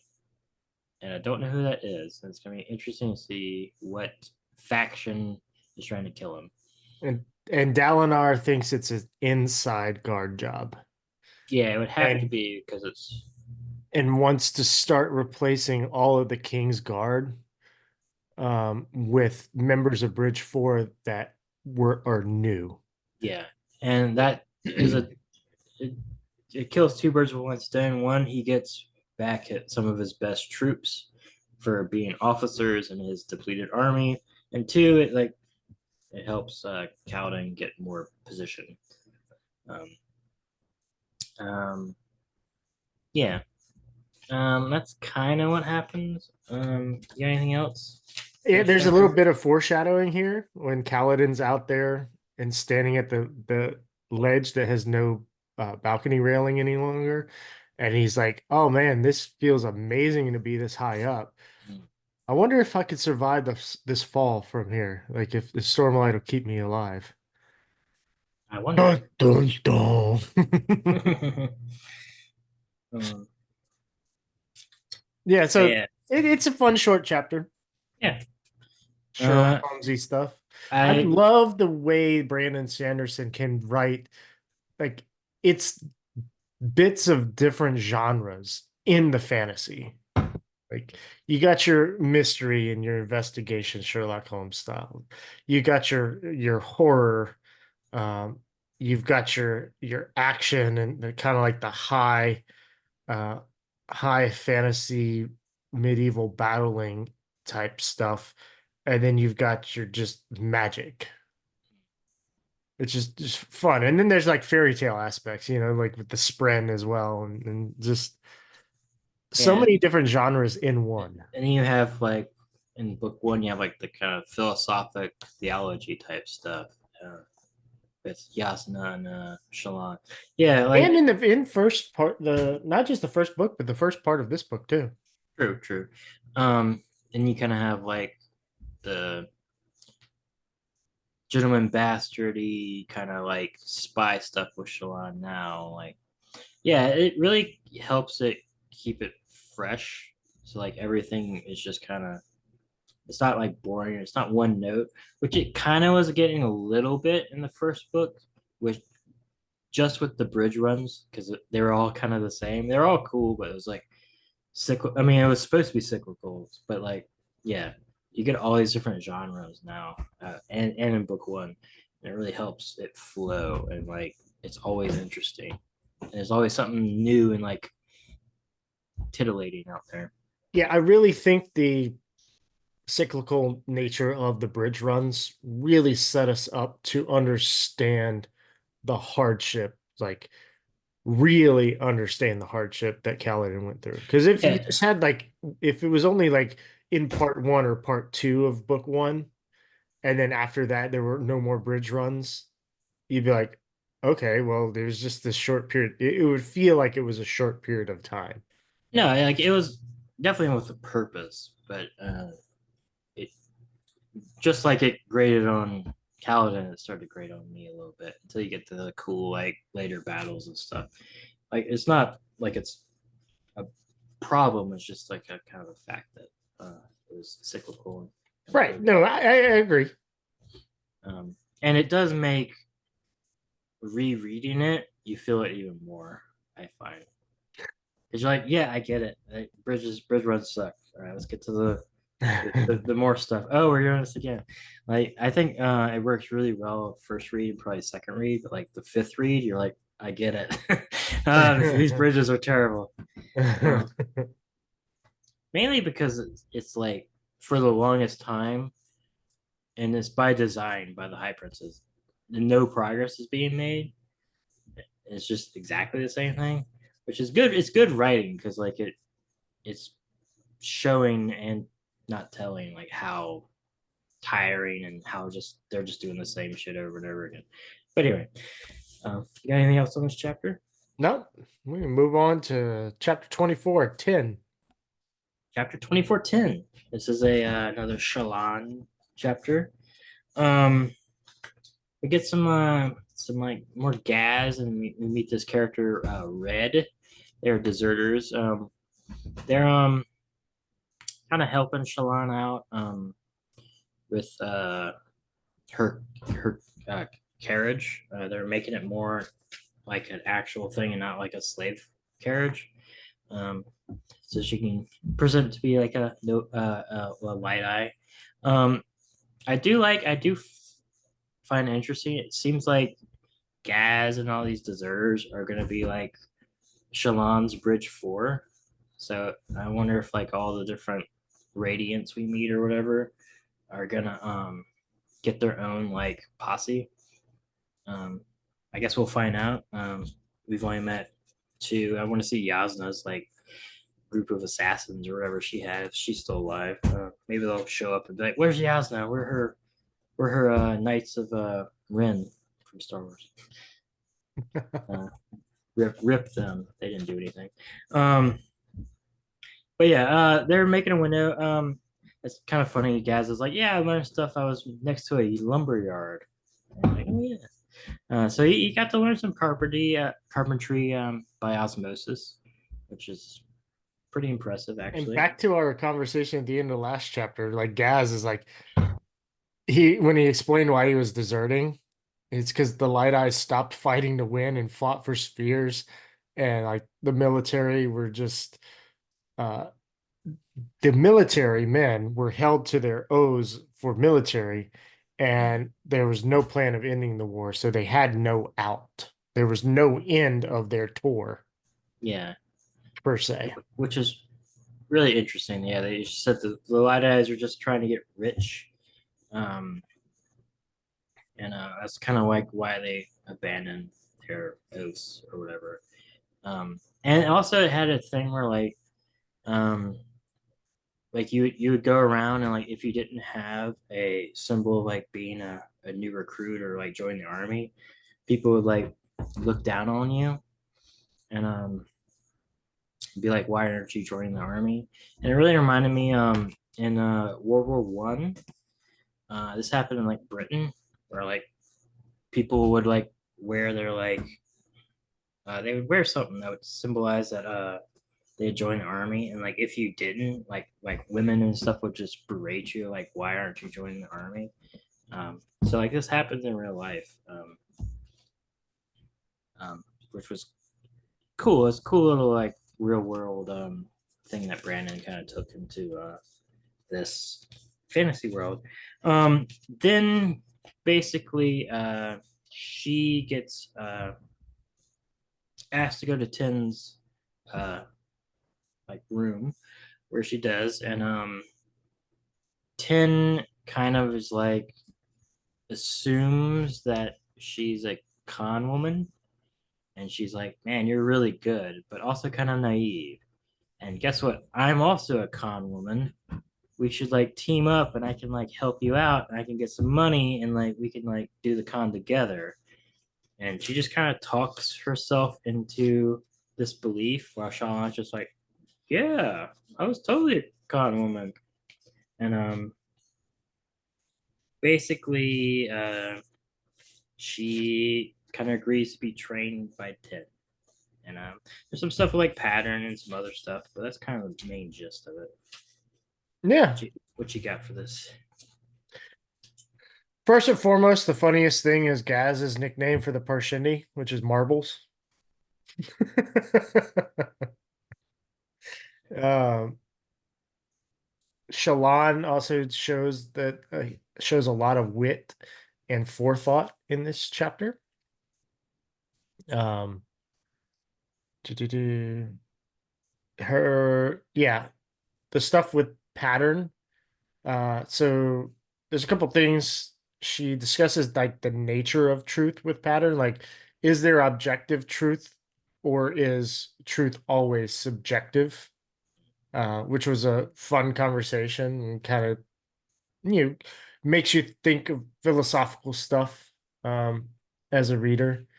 So you could ponder that for your own life as well and see if you can make yourself a better person. Maybe read a couple of the ideals of the Knights Radiant and become a positive force in the world. So Pattern tells Shallan that Voidbringers have their own Spren who are of odium. So we now know there's three types of Spren. There's Spren of like honor. There's cultivation Spren, which are like nature Spren, and then Voidbringers have their own Spren. Uh, Void Spren, Odium Spren. Don't we know that there's a fourth one where it's like natural, like gravity and sprint and stuff like that? Like sprint that hasn't been shaped into things. Or those I think that was nature. that's cultivation sprint, okay. Yeah, yeah. Because there's like Yeah, there's the evil Spren, and there's like that of nature, and then that of ideas, okay. basically, right? So Yeah. like honor, being honorable is an idea. Yeah, I Um, just didn't know if like life sprint were different from like the gravity sprint or whatever. Or like rot sprint or different. I don't know if we even know I don't know if you can. I don't know if you can bond those Spren, but I guess we'll find out. I want a weird, nice rating that's we're the Order of Rot. we're the drunken order. Yeah, we're the drunk spread. uh, Hey, we know it exists.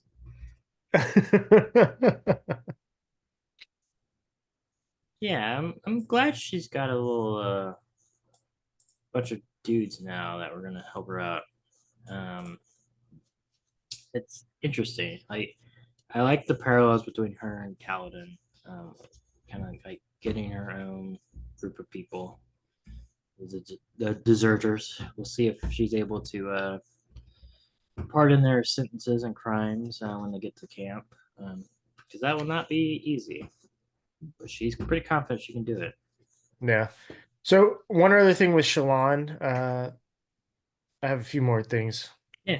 So Shallan is reading a book like about the Alethi High Princes, so she could start to do her homework and learn about each of them. Um, so that was kind of important to see. So she's having that, oh yeah, if I'm gonna go through this, I need to know about these people to go through. Shallan also has heard of the giant Spren Kusakish in Erie. That was the one that Axes went and witnessed in the interlude in book 1. So, but yeah, and then Shallan withholds a lot of information from 10 as she's like, oh yeah, let's be con women together. I'll learn from you. You could teach me some stuff. So, Yep, she had Yasna as her philosophic teacher and her radiant teacher, and now she has 10 as her con woman teacher. yeah, Which is helpful if she's going to be like a crazy spy lady. she's collecting them all. Yeah. So, She's drawing them in her book. almost as if she can be different people. Anyway, it's a useful skill for a con woman. If she can lie and change herself and different things. And probably eventually, I'm guessing, with her light skills, she can like change your face into like the different people and actually become them, which would be cool. She'll be like Arya Stark or something. That'd be cool. Well, maybe we'll see next section or something. I don't know. Or maybe I'm making shit up. Maybe she'll become Arya Stark. That'd be awesome. Yeah, Arya Stark jumps over. Yeah. Crossover we needed. Hey, we don't know if maybe do we know the planet Game of Thrones? I don't know the name of the planet. I don't know the name of the planet either. I thought it was Earth. But... It's not Earth. Or 616. I don't know.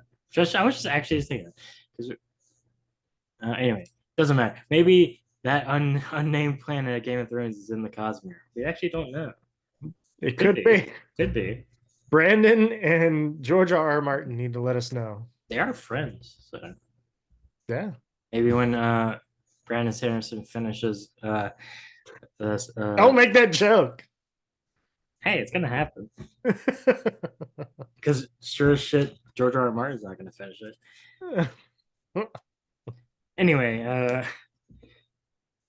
besides Game of Thrones being in Cosmere, we can move on. I didn't mean to spoil that reveal.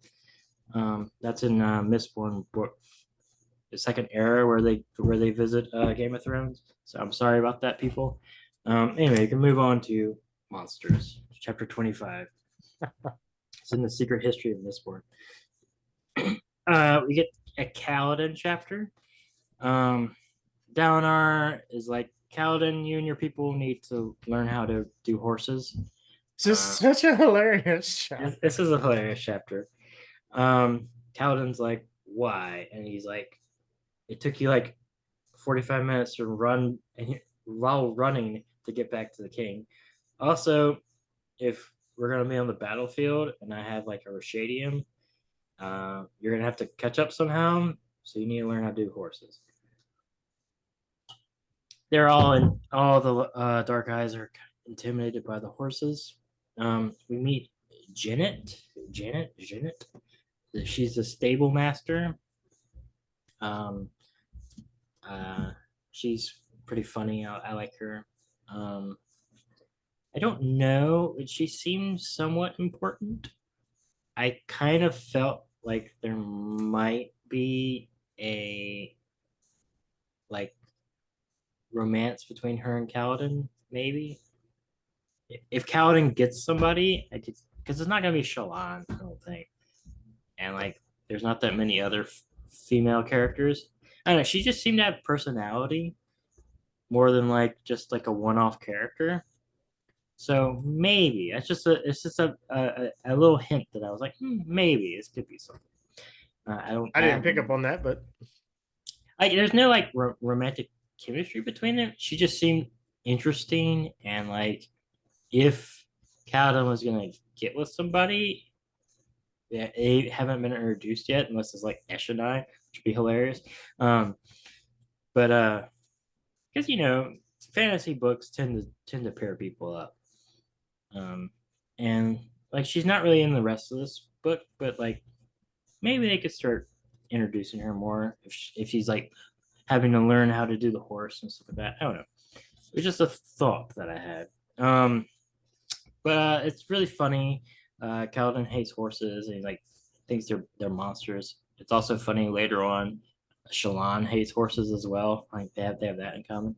Um, um, Basically they're learning how to ride and it's all cute and stuff. And then Aelin, of course, antagonizes Kaladin. He's like, "Hey, you're on these little like broken down horses and old. You should go try that one. It's like the meanest horse in the line. It's like that trope." And Kaladin's like, "I will do it. I'm getting antagonized by you." So he like runs over and like grabs on the horse and the horse like bucking him off. He's having to use Stormlight to like glue his hand to the horse. And then like it settles down. He's like, "Ha ha, I got you," and then like bucks him off, and he falls on his face. And that's kind of it. Oh, also we learn on a more serious note that that Moash was seen on the balcony, but Calvin's like, "That's dumb. Moash couldn't have done it. One, he would need a shard blade, which how would he get a shard blade? It'd be weird if he was a bridgeman that had a shard blade. Anyway, so that's kind of the chapter. It's fun. I like it. yeah. I of course I made a meme for City Slickers. Roshar edition where Moash and Kaladin learn to ride horses. Moash is actually he takes to it pretty quickly. Natam, who's there, he's having a hard time learning how to ride a horse. Syl, when she comes in, she's shaped like a horse, which was kind of neat and fun. Kaladin thinks of horses as devilish creatures because they need to be exercised to keep healthy, which I thought was pretty funny. And then my take on Janet is that so Kaladin, the relationship between them, Kaladin is obviously never met a tomboy or like maybe a feminist in his life.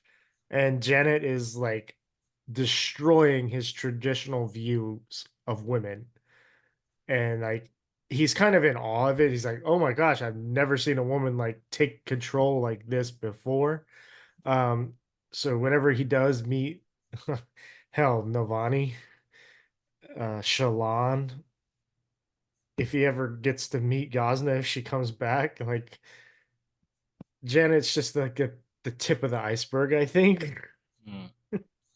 Um, but yeah, I mean, such an awesome, funny chapter, just interspersed in between things as they're trying to learn how to learn a useful skill for the rest of their rest of the series, really. Yeah, yeah, yeah. It was fun, and it was more. I don't know. Like, yeah, you're probably correct. Like Janet never comes back. and it's just a thing. But it's just I don't know if Kaladin's gonna get a romantic interest. It seems like every fantasy story, the main character is gonna like meet a lady. Uh, you know, so I'm just kind of on the lookout for like who that's gonna be. If it, I mean, maybe it never shows up, but has a potential one. Well, yeah, we'll see. Yeah. Anyway, we can move on to chapter 26, the feather. Adolin's chapter. Yeah, it's an Aelin chapter. Um, Aelin is on a bridge run. He's fighting with his friend Yakima. Yakimov. Yeah. Sure. They're like he's not even like the army is not even there, but he's like using his shards to like help out the battle, basically trying to do what Navani and them were talking about earlier in the section about like showing that it's good to be allies, and like how useful that could be for everybody if you could just put down your pettiness and your alethiness and like actually work together, like good shit could happen.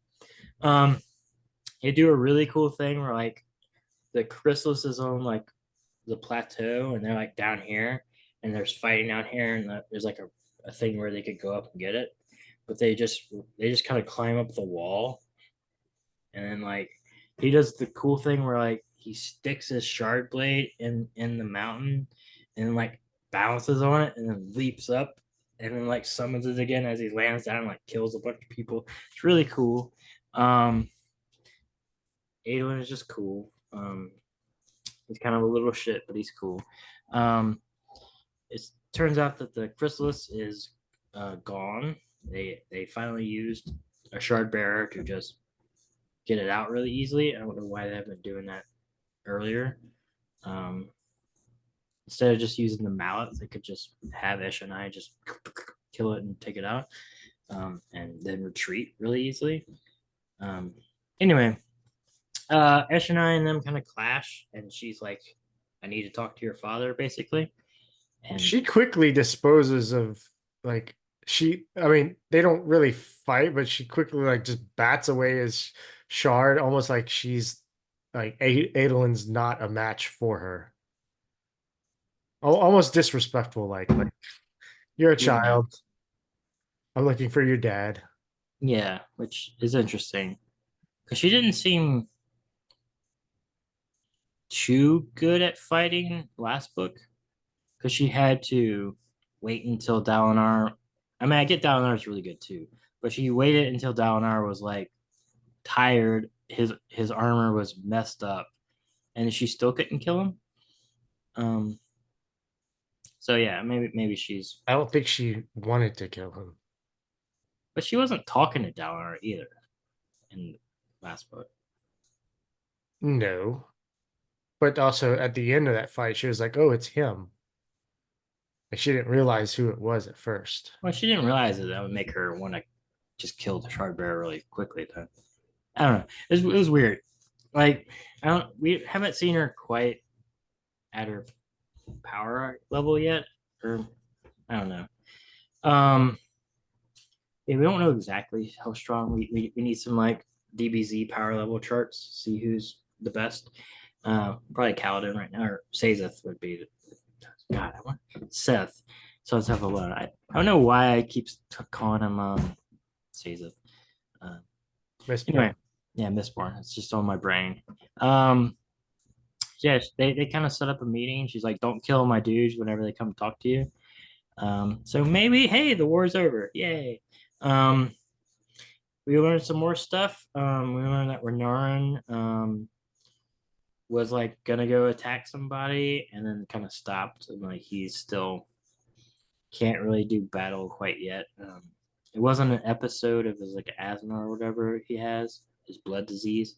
It was more just kind of like he froze on the battlefield, which makes sense. He's what, like 17?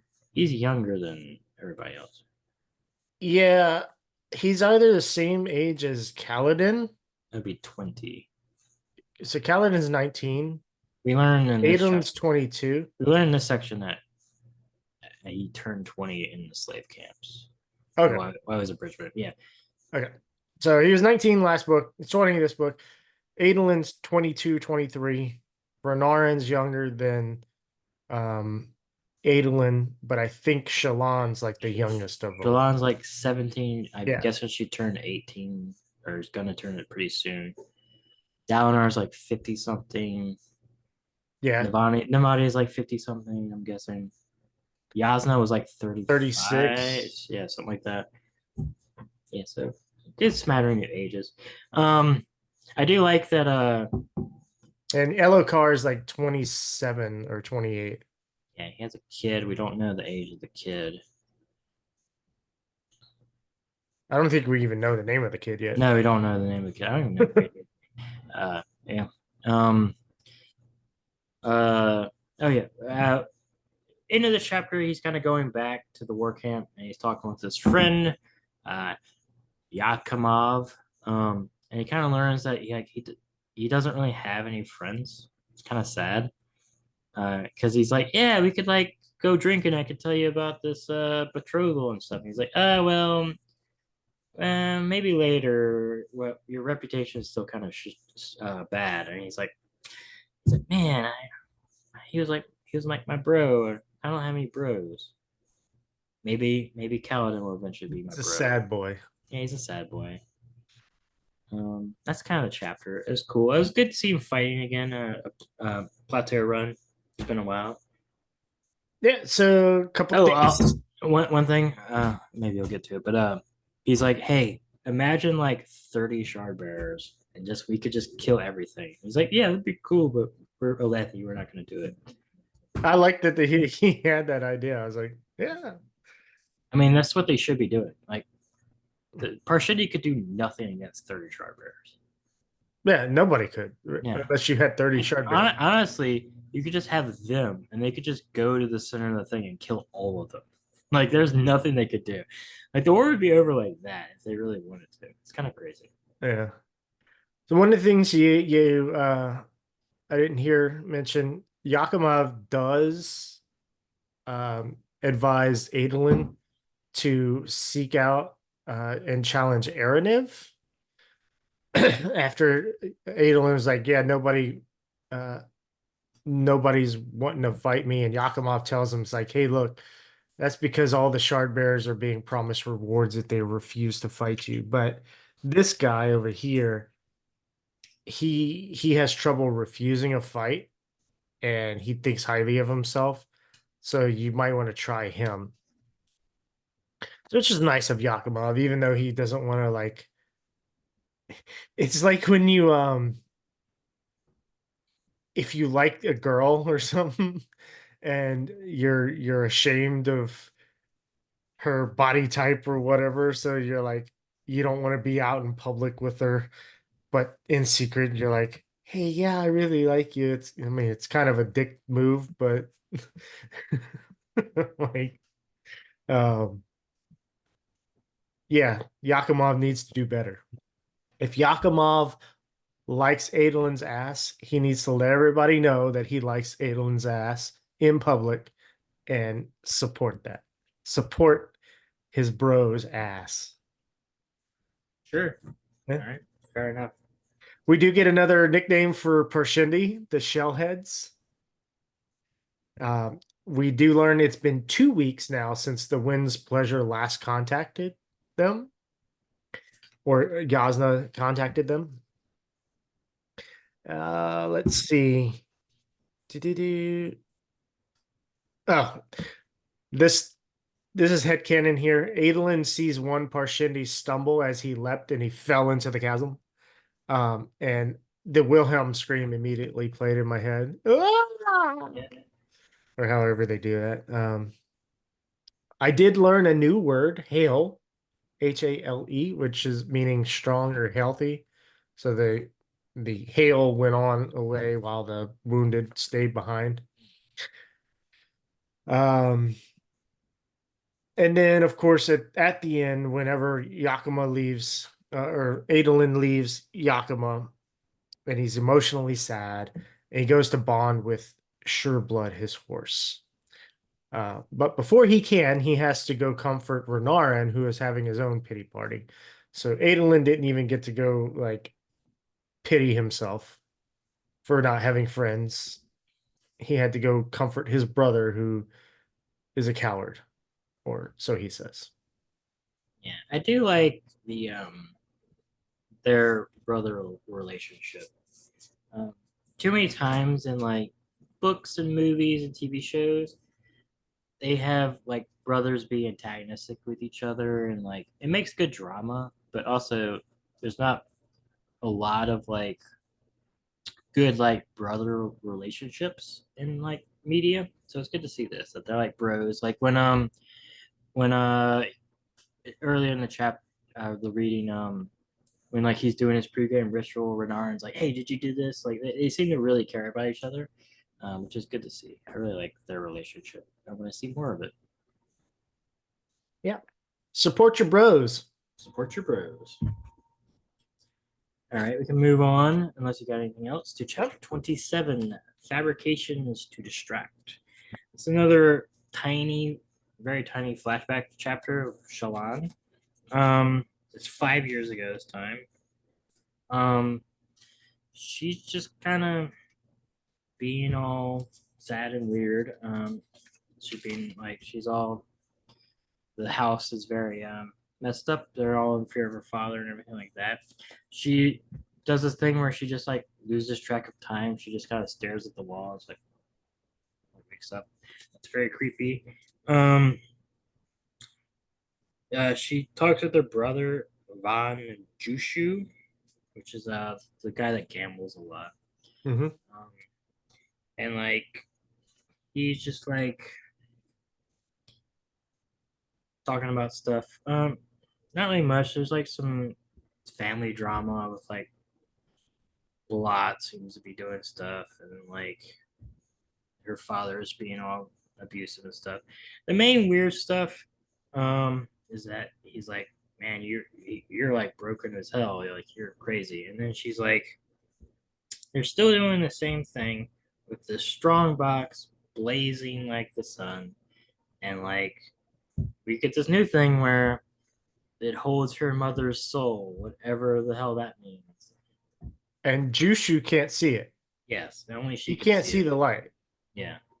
So only she can. Jushu is also, I don't know if I remember you mentioning it. He's drunk at this time. Mm. Like he's stumbling on the stair, the railing of the stairs, and so she helps him up to the top. He had just gotten returned from gambling away some of his stuff, and he found out. So Shalon, when she was in the gardens, she heard screaming in the house. When she gets back, Jushu tells her it was um, father was yelling at Balat, who nearly burned down the servants' buildings. Um, Yeah, and they're all doing bad, basically. yeah, and Shalon has a book on drawing. She's been learning how to draw from a book called by Dandos the Oil Sworn. That's a pretty cool title. Pretty cool title. Uh, yeah, we get mentioned that father killed mother again, this time from Jushu. So we've had the maids say that father killed mother, and we have Jushu saying that father killed mother. Um, and of course, you mentioned Shalon thinks that mother's soul is in the strong box, but she also thinks it's a monster as well. Mm. Um, so is her mother's soul a I monster? I don't think a shard blade could fit in a strong box, and it would just like cut through it. So I don't know what this is. Maybe it's when watching too much Evangelion and it's a giant mech. Um, Sorry, spoilers for that show. Um, but it's I want to know what it is. And Hopefully then by the end of this book we will know. I hope so. And then the last thing I had here was Helleran was actually the only child that father really liked. And I don't think he's dead now. I don't think he is. Yeah. At the beginning of this, Helleran is the one that brings Shallan a stack of sketch papers. He always brings it back when he comes so that she can sketch and sketch and sketch. We don't actually know when Helleran died. Not yet. It's not yet. Hopefully we find out. Hopefully. It seems kind of important. Yeah. Especially that's how she gets her shard blade. I guess we'll see. I am very curious. I wonder if it's another one of those like a different sphere from that black one that Gavilar had. Maybe it's one of those, whatever those are. Because that could fit in a strong box. So maybe it's one of something like that. I don't know. I'm just trying to think of other like maybe it's maybe like if crystals can capture spren, they can capture souls, which are kind of the spren of humans, which that could be cool. I don't know. Just trying to think of like weird. I don't know if you remember. So I'm just conjecturing right now. This is like one of the coolest things of like mother's souls and like some sort of thing. So maybe it's weird fabrial. I want to know. Give it to me, Brandon. I guess I'll have to read. All right. I'll be back. I'm gonna read. Hey, I'll finish the podcast. All right. Anyway, there are so- things I remember. You said a lot there, so I won't. There's things I remember from some of the things you just mentioned, so I cannot all right. give my opinion. I on remember something. nothing. I think it's probably a giant mech, like Ethan Gilliam. So that's what I'm going with. Okay, yeah, mechs. I think Brandon Sanderson likes mechs. I mean, this is already an anime. He has like power armor. So what's better, a giant mech? Come on. It could be a foil Black Lotus. It'd be impressive considering foils did not exist in Alpha.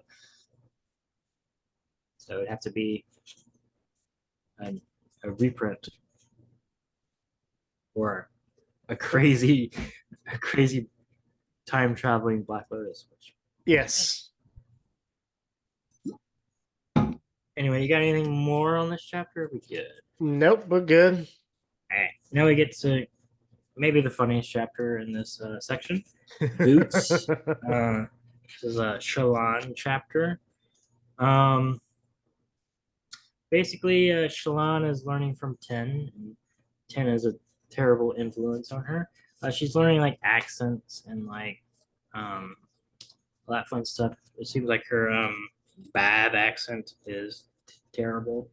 Do we know where Bab is? Yeah, so that was first place we learned about that is one of the interludes with Seth in the first book, and it's yeah, it's where Seth got picked up at one point. Is that when he was like killing the drug dealers? Yeah, it's to the west of Alethi or Alethkar, but it is not that far. I see it. Babland. Yeah. It's like by Jacobed right over here. Yeah, it's south of Yakoved. Yeah. Maybe it's its own country, or maybe it's part of Yakoved. Yeah. It's got a little dots around it, so It's funny. Horn Eater Peaks, the Horn Eaters, they're totally in the country of Yakoved, but they're not considered Vadens. Yeah. They're considered Horn Eaters, but yeah. Yeah. Her days is at the north of all of that, so. Oh yeah, it is. That's bigger than I would have thought of. It's actually like a proper country. Hopefully go there. I want to go there. Be cool. And the Shattered Plains are in the Frostlands. or the unclaimed hills of, yeah, I mean, Yeah. it looks like the Frostlands is that whole section right up into here. Yeah, it's big. So Yeah. So yeah, she's learning accents accents and like eye how drops to to change her eye eye drops. colors Yeah, too. all that's cool stuff. Eye drops that change hair eye color, but there's no known reverse unless the shard blade thing is actually true, but this happens so rarely, nobody really knows. Um, then they kind of they get word that like there's people kind of on the horizon that they see. People riding horses. Ooh, who could that be? Um, basically, Shalon and Ten are like, all right, we're gonna go talk to them. And as they're going, uh, Ten is like, hey, new kid, how's your horn eater accent? And she's like, not okay, not that great. And she's like, well, you know what? You're not gonna be you. You're gonna be a horn eater princess because, or at least keep your cover story intact. Like these soldiers won't know about it, which makes sense in that regard. And then basically they come across Kaladin and the rest of them on horseback, and they're looking a little bit better on horseback. I like that um, they have like attendants, stablemen with them, like making sure they're not messing up the horses. Um, and then they have this hilarious conversation. Where Shalon is pretending to be a horn eater princess, and Kaladin's not buying it. And then she's like, I am a Finn. And Ten's like, you offended the great princess. And Kaladin's just like, what is happening? And she's like, give me your boots. And Kaladin's like, what? No, boots. And Kaladin's like, fine, I'll Take my boots. take my boots. But you can't have my spurs. Um, but yeah, so she has his boots, and then they like have a good laugh at Kaladin's expense, and it was kind of like a training exercise by Ten of like, hey, you're gonna be in like situations where you just have to go with it, and you have to act confident, and you'll get better at it with experience, and that's kind of what we were doing, and you got boots as well, and it was really funny. Um, yeah, that's kind of the chapter. I like it a lot. Yeah, and there was a meme I saw about this with the car that came and hit the cop or nearly hit the cop that was on the side of the road giving the ticket to another thing. And yeah, it was like Kaladin was the cop just doing his job, and out of nowhere, Horn Eater Princess just comes and crashes into his world. Um, yeah, important thing before they met Kaladin is that Tin explains that she or reveals that she was hired to do an important job down south, but her crew ran off, and she seems worried that the employers, what her employers might do, since she hasn't heard from her crew whether or not they survived or did the task. Which at the end of this section we learn she was responsible for um, killing Yasna, and I didn't pick up on that in this Yeah, thing. there's a lot of foreshadowing with. Obviously now there is, but I didn't pick up on it. So, Yeah. and my thoughts here as I wrote it, I was like, I feel like Tin is part of ILA's spy network. Wrong. And I wrote a question: who are her employees and what was her job? What was the job that she was supposed to do? So, Yeah. but yeah, fun chapter of pretending to be a horn eater. Google Sheets auto corrected me, and Shalon pretended to be a Rochester Nice. instead of a horn eater. I will say I was really sad we didn't get a scene between Kaladin and Rock when he came back to camp without boots, being like, "Man, your people are weird." Like I was waiting for it, but it never came up. It was kind of sad. Maybe it comes later. Maybe. There's a lot of stuff happens at the end of this section, but maybe it'll happen when like Shallan and Kaladin meet again. I do like she's like, man, I hope I don't ever see this soldier again. She's like, he's like not that important. I probably won't see him again. There's thousands of soldiers in Dalinar's army. We're good. Hopefully she put on a good I will say disguise. it will probably endear her to Adolin that she fucked with Kaladin so bad. They're like, I like this chick. Yeah, quite possibly. All right, we can unless you got anything else, we can move on.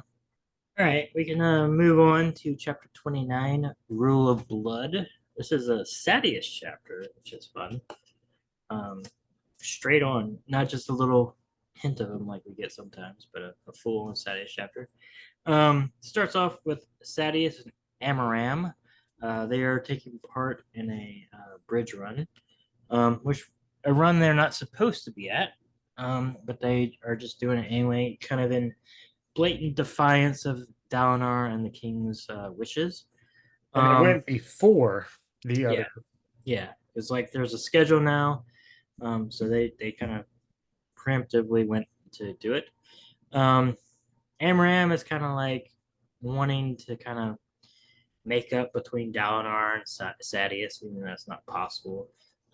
And Sadius does an interesting thing where he's like, "Hey, I know that you're kind of evil, so like we'll be evil together," kind of thing. Kind of hints that like Amaran's been doing some shady stuff. I wonder what else Amaram's done. Yeah, I mean, if he's Ghost Blood or something, or like against the Ghost Bloods, if he's like in another weird society, he's doing whatever Gavilar was doing. I don't know. I'm really interested in Amaram stuff. Yeah, I feel like they were doing whatever Gavilar was doing that the Ghost Bloods wanted to stop, because it seemed like that Ghost Blood Shard Bearer, or I'm guessing it was a Ghost Blood Shard Bearer, was trying to kill Amaram. Yeah. So, Yeah, it's kind of like a plot there. Like maybe Amaram was supposed to die around the same time Gavilar was. Yeah, Amaram is really interesting. We're probably going to get more of him in this book. And hopefully some of his conspiracies will get put to light, maybe through Shallan and her like stuff, or maybe I don't know. We'll see. I'm really interested in seeing what's going to happen with all this, because it's just like Shallan, and like there's a lot of mysteries in this book, and they're all very titillating. Anyway, coming back from the battle, he meets up with the High Lords that were supposed to be on the fight. And he's like, just kind of tosses them the Gemma. He's like, "Here, I don't need it." So he's kind of just he's trying to sow dissent between all the different High Lords and kind of show that Dalinar's authority is not much. Like, yeah, basically playing some politics.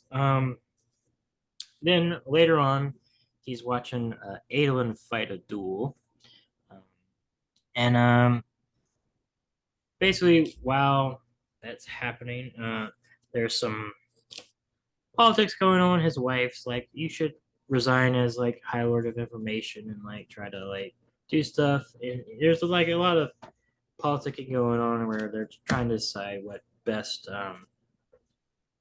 course of action to do this. And anyway, while he's watching that, he's like, Adolin's kind of doing bad, and he's like watching, and he's like, he comes to the realization that Adolin is like purposely losing to like basically make it so his skills aren't as good as they are, and then he wins a close match, and then Sadius is like, hey, let's get rid of the gag order on the duels against Adolin. And he's also like, Adolin, there's another way to beat Adolin because he's like kind of brash and impulsive, and we can use that against him. So there's some sort of new plot against Adolin, which will be interesting. That's kind of it. There's some more like little backstabby spy stuff, but the majority of it. What you got for this chapter? Yeah, I mean, I love it. I love the introduction of it right after you see Tin and Shalon do some stuff, and then you find out about Tin's employer and her job, or hints of it. You don't find out the details, and it cuts right to this, which really fed into my, oh, okay, she part of that? Because there's like so much information, like it ties so well together, right? And she's Ila is just so dark and lovely to me. Just like she's so manipulative, and um I love that Sadius plays off when she says, "Oh, nice touch of giving away the gem heart. You'll downplay Dalinar's claim that we're just being greedy." And he's like, "What? Oh yeah, oh, sure. I mean, I just tossed it to him because Sadius or Amaram was like, hey, you know, whatever. Like it wasn't the reason that he tossed it to them to Hatham, but it made more sense. He'd be like, oh yeah, sure, yeah, that's the reason." Uh, and then at the end, he does. Sadius wants to invite one of the other uh, high princes with him when he decides to do a solo Gem Heart run, just to kind of be like solidify his own little alliance against Dalinar. Yeah, shady stuff's going on. Yeah, but I mean, not too much to talk about. It's just a bunch of politicking, and you could go into the details. Like it was like wanting to like bring up like, okay, Dalinar is doing this, but this should fall under this other high prince of blah blah blah. So we could bring that up to, be like, oh, he wanted to claim that as high prince of information, I wasn't doing enough, or I was overstepping my boundaries. But here we can just let him keep fumbling this and use that against him. So Yeah, it's a lot of backstabbing deal making, and like just kind of just shows that while Dalinar is doing moves, Thaddeus is also kind of doing moves. We're getting closer to a Alethi civil war, yes, which is fun. yeah. All right, if you're good, we can move on to nature. Chapter 30. Chapter 30, Nature's Blushing. We get a cool illustration to start this. The first thing I noticed is Gaz. Oh, I didn't even notice him. Jeez, Justin. I like look at it. I don't study it. I do. I try to glean as much information from any bit as possible. No, good for you. I just want to read. I go, oh, that's really cool. All right, there's like plants and stuff. I'm good. So this is a Shalon chapter. If the painting didn't give it away, basically they're traveling with the caravans. That's what she's doing for all this. She sees like in the distance a place with like a bunch of wildlife and color, and she's like, "Ooh, what's that? Let's go see that." So they go stop for the night at this place of nature. She's been drawing a lot of the deserters. She's been doing the same thing as she's been doing with Bluth, giving them more heroic appearances and stuff. She draws Gaz, and he's like, "This is how you see me." He's all shocked by all that. You can look at it. You can look at her sketch right there. She drew a way bigger sketch of Gaz than a little tiny person right there. I don't. Whatever. Shut up, Brandon. She then does a little like. I love how I get told to shut up on my own podcast. Yeah, shut up, Brandon. Don't talk. I'm muting you. She then does like drawings of either probably not the present, but the past or the recent past. She does a drawing of people getting out of the ocean, and she thinks it's Yalb. So maybe some of them survived, which would be cool. They somehow swam with their arms bound. Or maybe when the ship popped out of existence, whatever they were tied to was not there anymore, so they would get out, which makes sense. She also draws a picture of a woman kneeling over a body with a hammer and chisel, looking about to strike it, which I can only assume is the assassin from the prologue, because she kills people and then smashes their eyes out. She was the Weeper or whatever it was. So that's cool. She seemed really cool. So maybe I didn't even think about that. I was trying to figure out what that was, but I like that idea. That's the only one I can think of that we've been introduced to that plucks out people's eyes. I could get behind that idea. Yeah. And then there's some other stuff, but she talks with Tin and kind of tells her a plan of like basically this is she's gonna like pose as Shalon Devar and be a fiance to Adolin and like get some money out of him. That's what Tin kind of conjectures. Oh, you're doing like a love con. All right, cool. I can work with that. And like they kind of start discussing how they're gonna go about doing this. And it's interesting. Like she's like, no, you don't want to like be in his camp because then you're under his power. You want to be kind of outside of his camp and blah blah blah blah. So there's a lot of setup and kind of like more kind of mentoring at the end of the chapter. And she gives her an out. She's like, hey, are you sure you want to go through this? Yeah. And she's Shalon commits.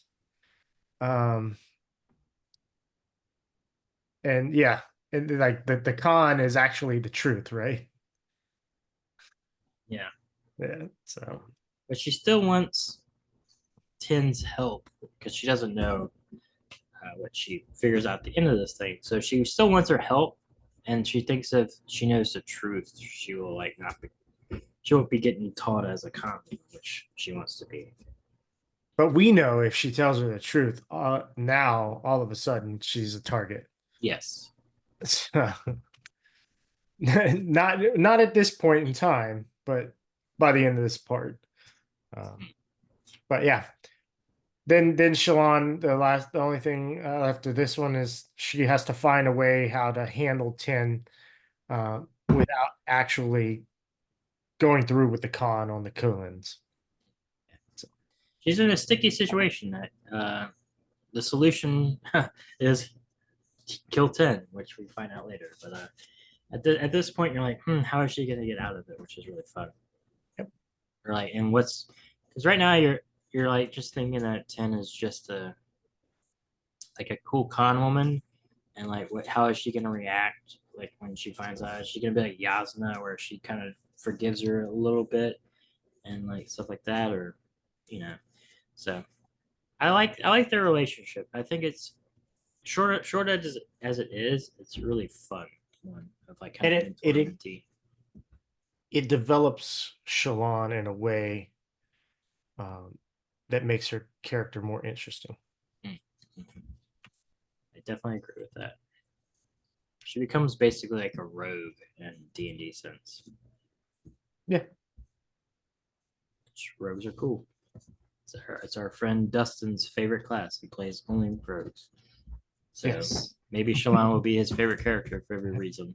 Yeah, he should read them. He keeps talking about it. He should finally do it. Yeah, I mean, it is a lot.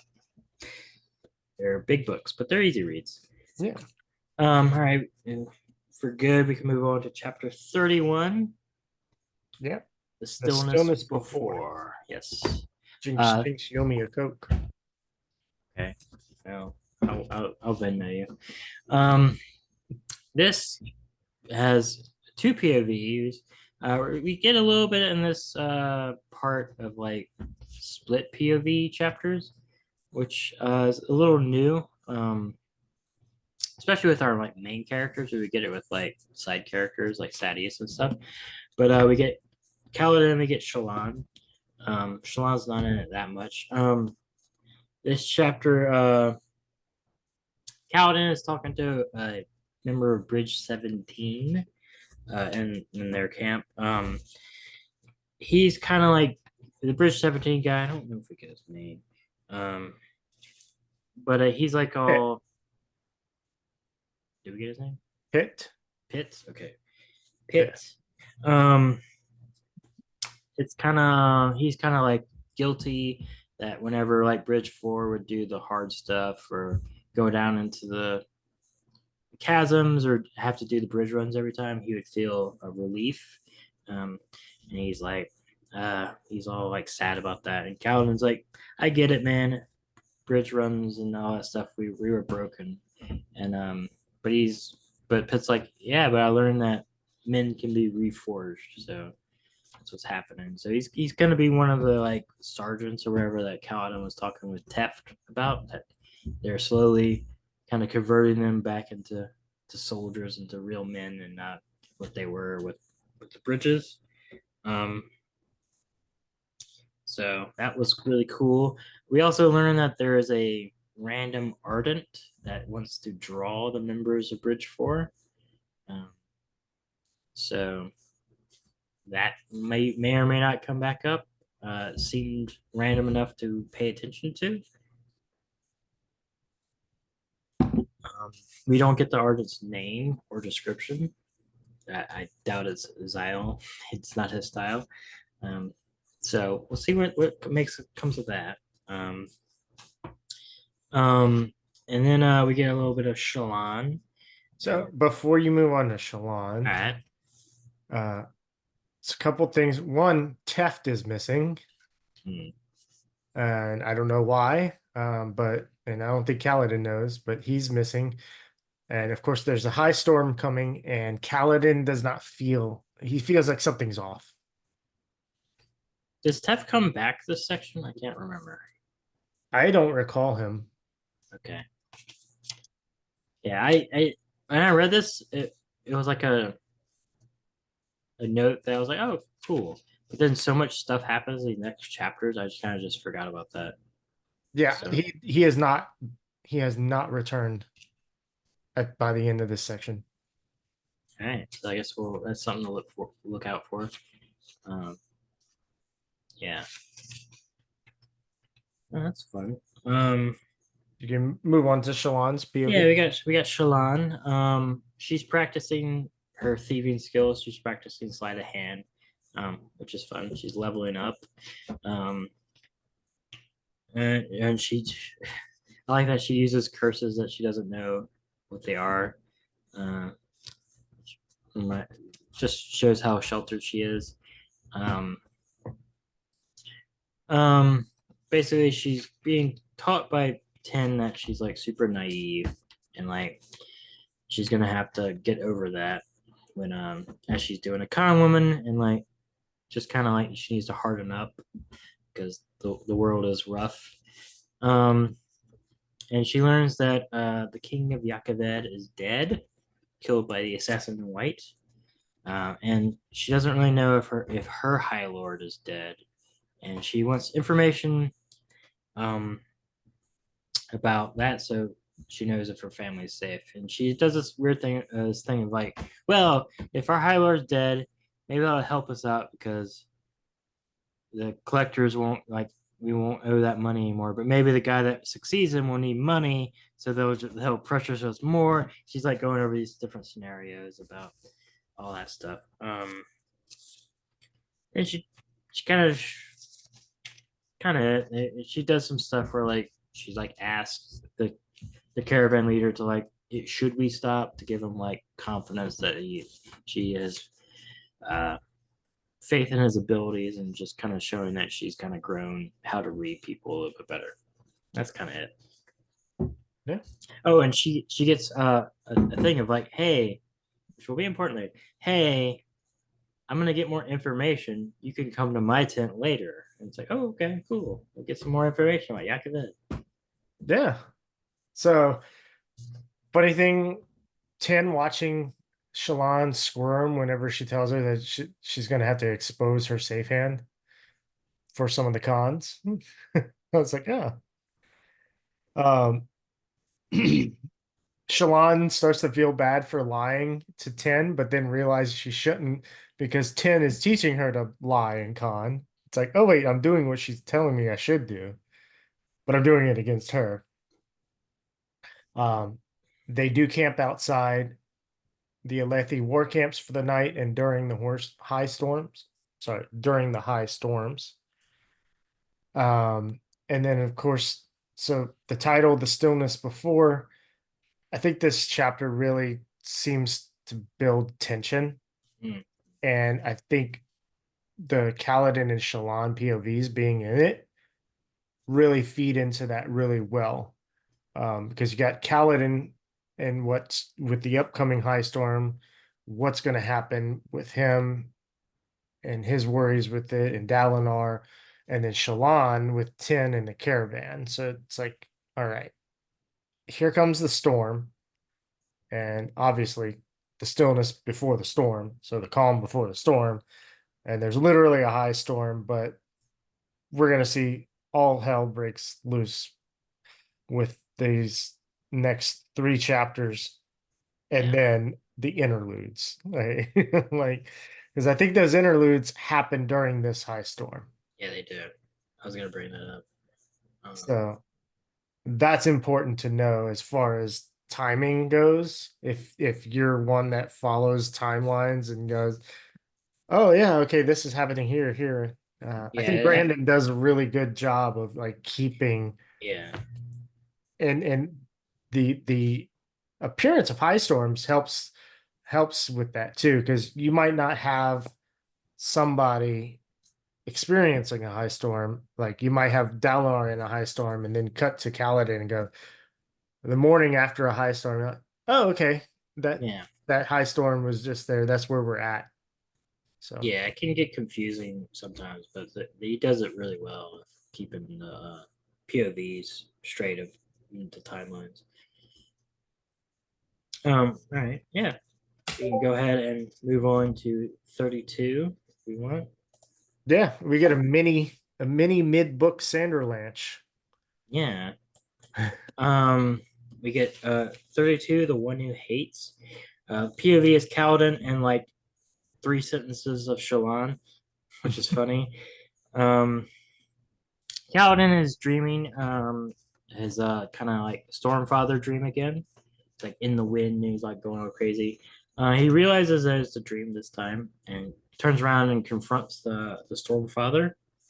The Stormfather kind of says what Pattern was talking about, how like you're gonna kill Syl, like, and like humans betrayed, you're traitors, and you will murder my child. So Syl is a child of the Stormfather, which is interesting. It also is during this dream, I'm pretty sure interlude 5 happens, because he goes, ah, so end. He comes for you, little traitor. So I'm pretty sure that So's end is when Eshonai takes the sprint and like starts the whole thing, which is very, very cool. I like how it's kind of ties into it if you pay attention and go back and reread it.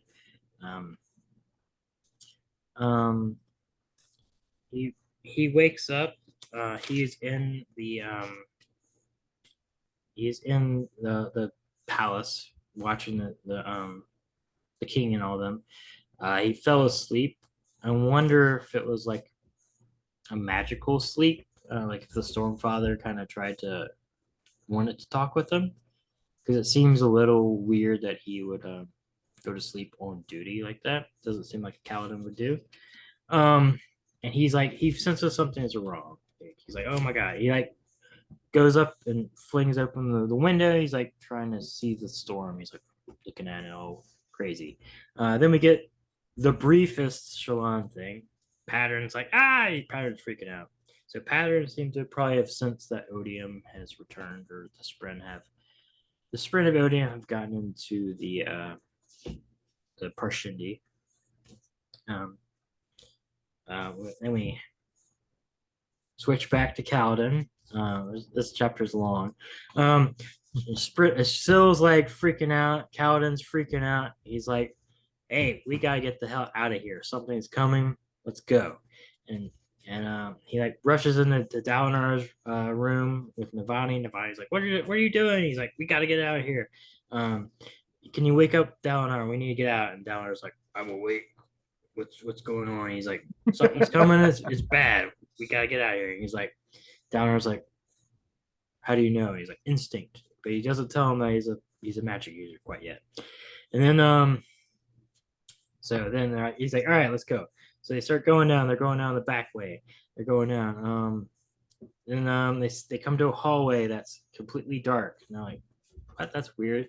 The sphere should have regenerated. What's going on? And then they see a hole cut in the wall, and they're like, "Oh shit!" And then they see a dead body, and they're like, "Oh, more shit!"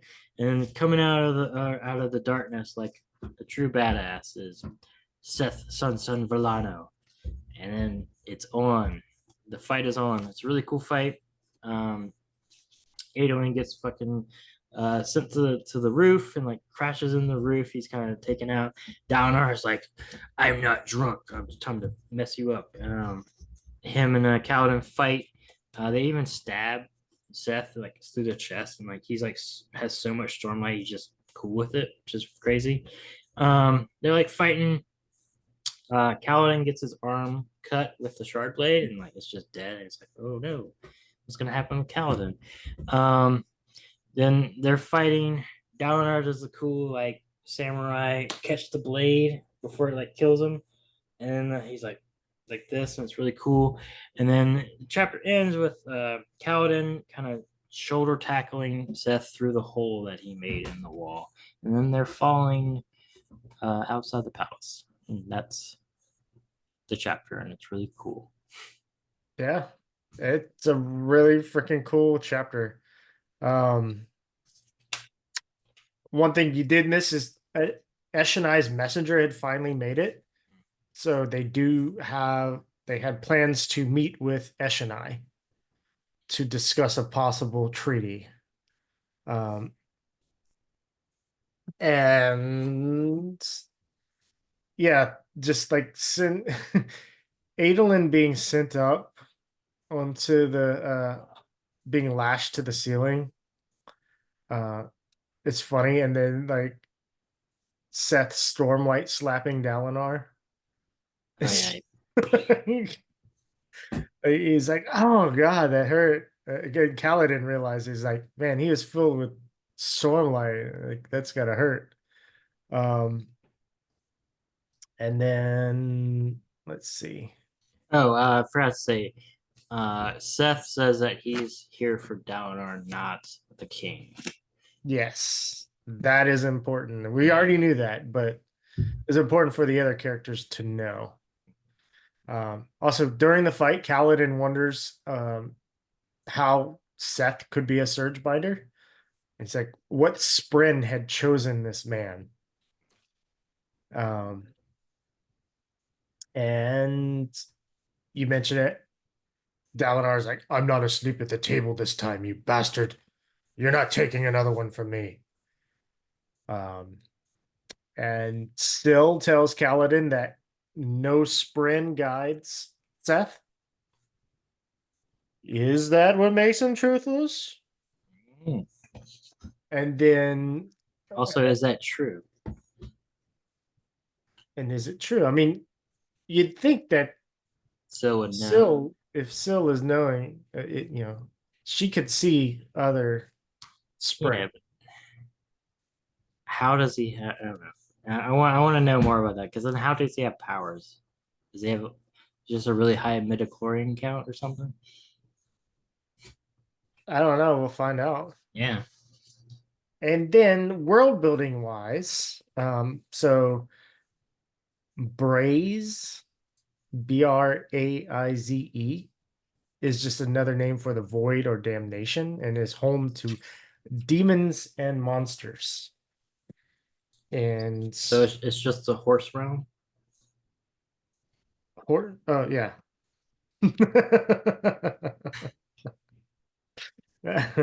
That's a good one.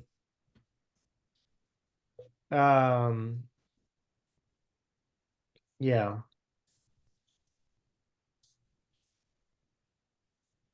Yeah, that was just a note I made.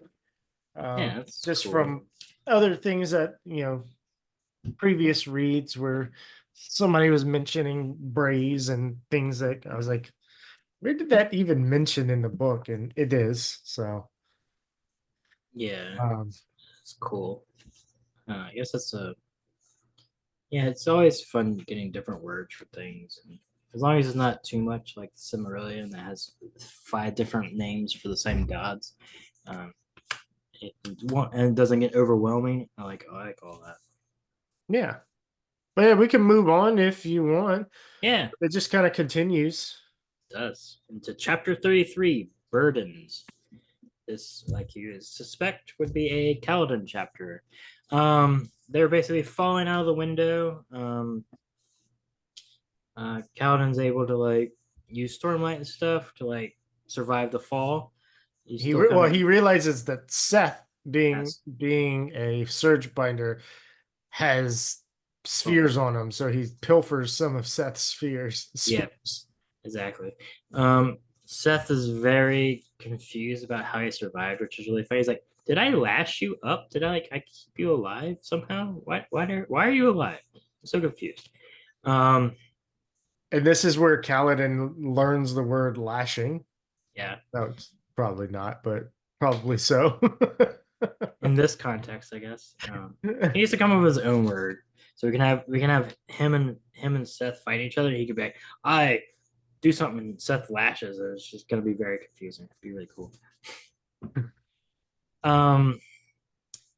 Kaladin's able to heal his arm from a shard blade hit, which is crazy. Because his arm got sliced. He's able to like use Stormlight to reconnect all the nerves and stuff. And it was cool. Seth sees this as like, "Oh no, you're radiant." And he's like freaks out. He's like, "You called me truthless." So we're getting some more like truthless stuff. Very light hints about it. He then asks if all the others are back, and Kaladin responds yes, because it seemed like the right thing to say. So that's fun. Seth then like freaks out and like flees by basically flying, and He's going east. I wonder if is he going back to Shinovar? I don't know, maybe. Oh, is it Shinovar to the west? Shinovar's yeah, to the west. So he's going east. Yeah. Huh. Where is he going? Maybe deeper into the Shattered Plains. Yeah. I don't know. I don't know. Just heading out because he still has to kill Dalinar. Dalinar, yeah. Yeah, so maybe he just has like a fallback position that he's going to. Yeah, so there's no more fighting, and Kaladin's pretty messed up. He is like, could I do what he's doing, like flying and all that stuff? And Still's like, yeah, you probably could if you like learned how and like figured it out. You don't need any more of the ideals to do that. And even though she says that she's not ready for any more ideals yet, which is fun. Then he basically walks back to the palace, kind of lies to everybody about how he survived, but seems to think that he's going to tell Dalinar finally that he's a Radiant or a Surge Binder. but he doesn't want to do it with everybody in the room. Adolin is now even more suspicious of Kaladin because he's pretty sure he saw Kaladin get his arm sliced by a shard blade, even though he probably has a concussion. He does see that the sleeve is missing, so it seems pretty good confirmation. Um, so we'll see how that plays out. He's like, he's kind of freaking out about what is he. Um, Kaladin's not the best at kind of hiding that he's has superpowers and is not just a regular dark eye. So he was able to attack a shard bearer Eshonai in the first book and do all like he's just not a normal dark eye. That's gonna be fun to see their relationship advance more in the coming books.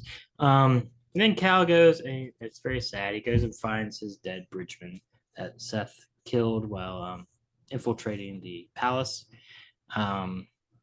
He finds Beld dead, and he finds Haber, who he thinks is dead, but has just had his legs killed by the shard blade. And it's very sad, very good scene.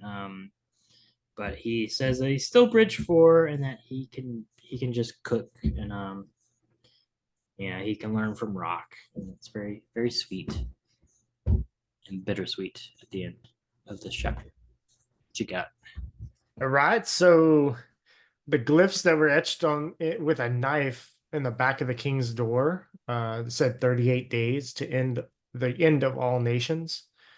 Again, what is that about? Who's doing that? And we now know that Dalinar is not doing it. Yep, because Dalinar was not in the king's room. Mm-hmm. Maybe it's the king. Maybe.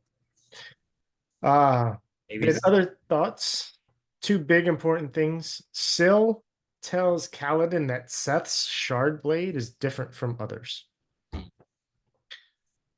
So we shall find out why. Hopefully. I think I have a theory. But so we see at the end of this section that the heralds come with their shard blades. So it could be a herald's shard blade. Because the 10 were stuck in the ground, so they exist in the world. And that's the only different shard blade I can think of. So we'll see. So like because at the end of the prelude of book 1, they stick all their shard blades in the ground somewhere. Yeah. So if that was Roshar, which I assume it was, because it was after Desolation, then those exist in the world, and those would be different, probably, because they're like angels from God, from the regular Knights Radiant shard blades. So unless there's another different type of shard blade, that's what I think. I think we're starting to get more heralds in this book. I hope so. Yeah. And then the other thing, so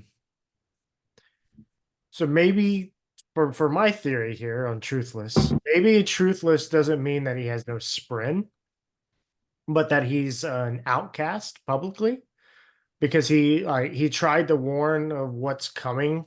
I got the sense that he is like, I told them, they told me I was a liar. Like I told them of this and they told me I was a liar, but now I know it's true because I've met another person, Kaladin.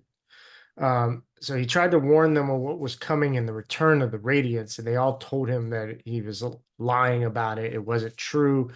And that his discovery of another Surge Binder / Radiant may have broken that oath as truthless. So like being truthless is like there was an oath to that oath stone for it. And of course, now you mentioned, yes, Shinovar is to the west and not east. So the other thing I wrote there is null and void. So I won't even bring it up. But I want to go back to Shinovar, so that would have been cool. I will say maybe since you just brought up the Oathstone, which I kind of forgot about. Maybe that's how he's getting his power, not through a spren, but like through this Oathstone. So he's like, he does the ideals to the Oath Stone, and that's what's giving him power. I don't know.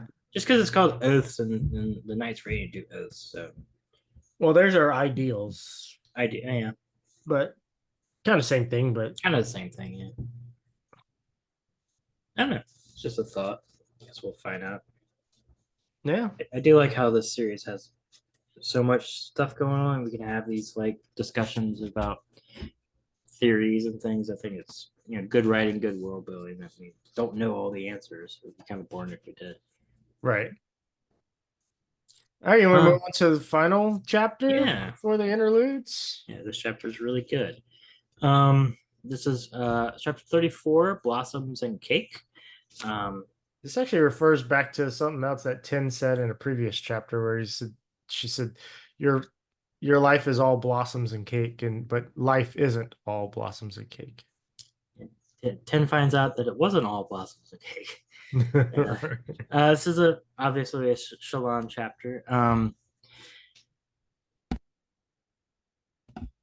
She's in Ten's camp.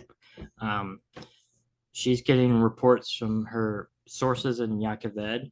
I like how they set up that like there's spy networks. There's like spanries that you can like pay to like connect every. Like it's kind of like a telephone. Like you have an operator that like connects to different stuff, which is cool. Makes sense for the world. She learns that they don't know if High Prince Valum is dead, but like he's still kind of like going through with the succession plan. So if he is dead, it's probably his bastard that's doing it, which is cool. That's her High Prince. So there's a little bit of world building there. I don't know if it'll come back up, but maybe. She then gets kind of information about her deserters and about like their crimes and things like that. And 10 is very much kind of the chapter title. She's like, you're naive. You still think you can save these people. You should just cut bait. And hey, we can make a profit by it. They have a bounty on their head and things like that. Like the world is harsh. Just because you gave your word to these people doesn't matter. Like cut bait. They did their job. A little bit of a hint before the actual hint that Tin is really not a good person. She's a little bit beyond just a con woman. She then gets over the span read. It's very, very, very cool. It's like, hey, good work. Yasna Cullen is dead, and your guys did stuff. So she's like, yes, I'm gonna get paid. Like my guys are cool. And Sean's like, oh no. And there's a little pause. And then it's like, hey, about Shalon Devar. Turns out that like Yasna, she was Yasna's ward. We didn't think it was important because she seemed so pointless, which is funny. And Tin's like turns around and they have like a big scuffle, a big fight. And she's like, well, you did good, kid, but it's time for you to die. So they have a big fight.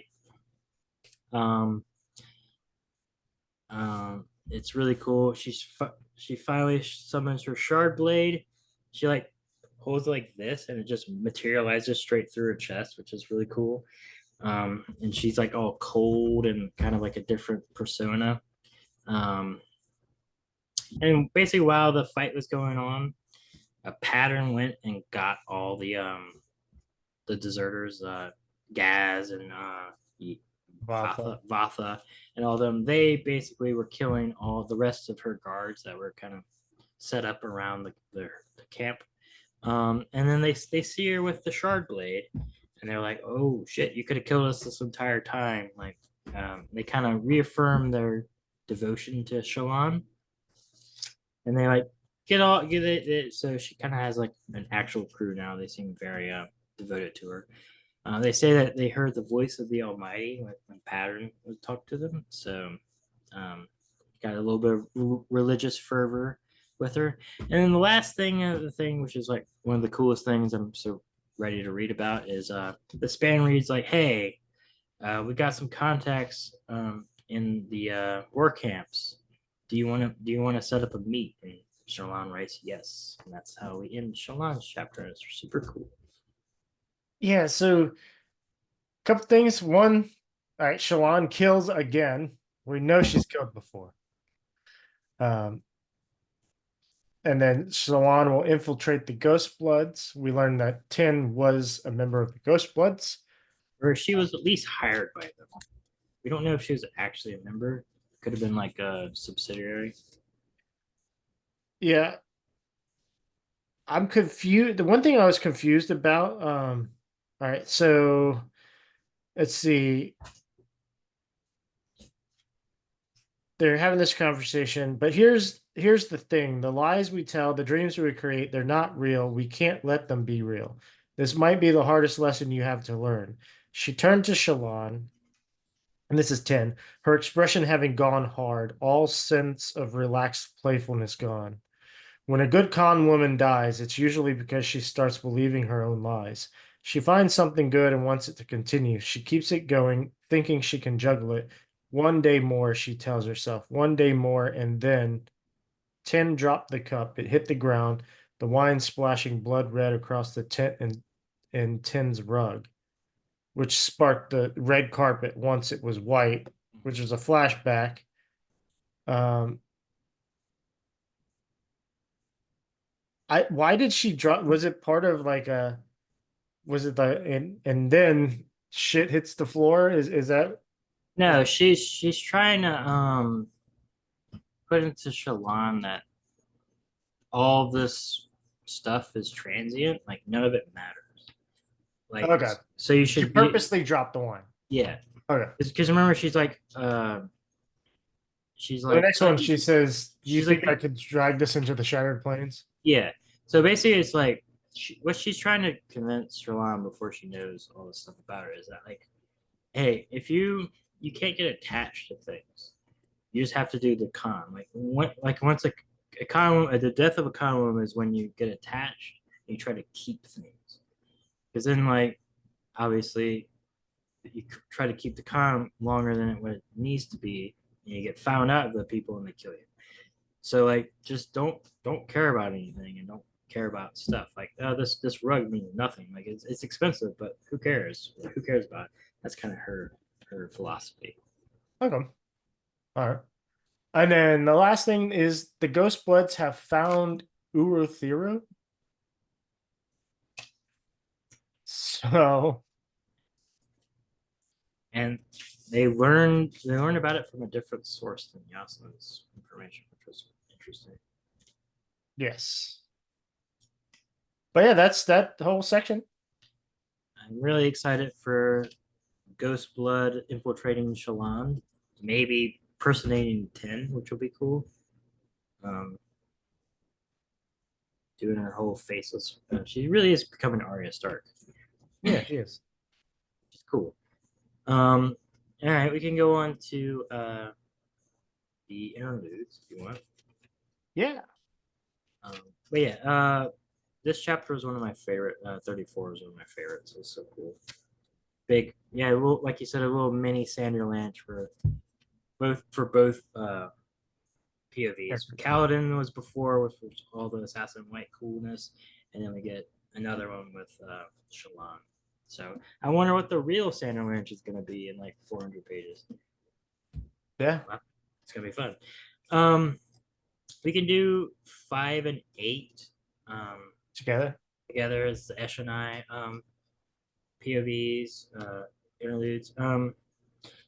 Basically, Esh and I, the meeting's gonna happen in 7 days between her and the Alethi.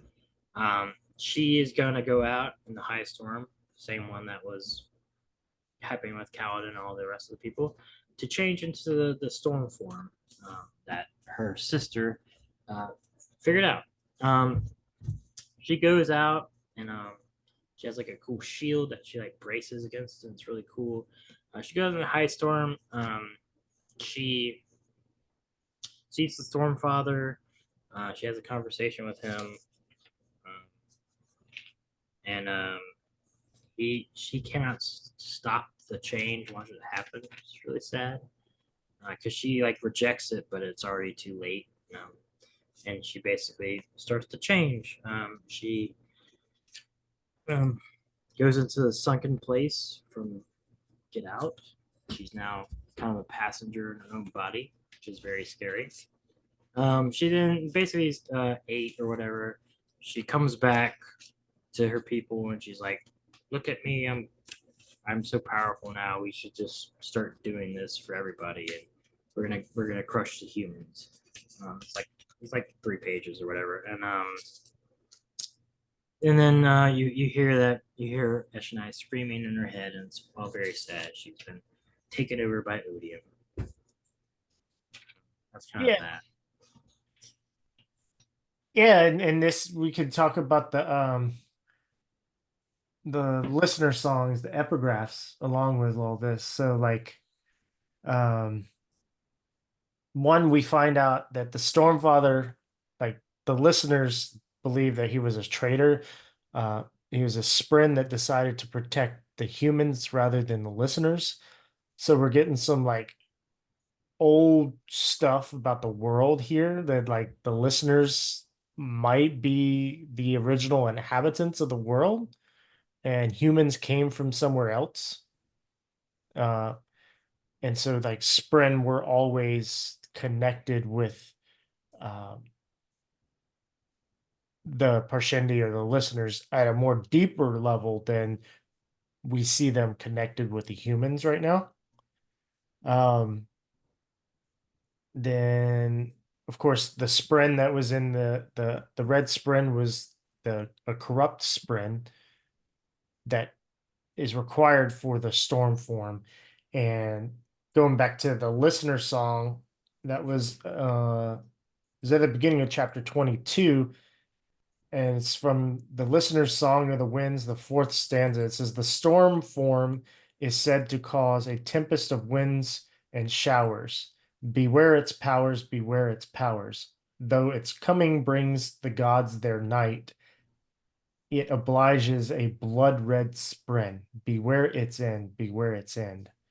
So like Yeah. this is like crazy stuff. Like the listeners know these songs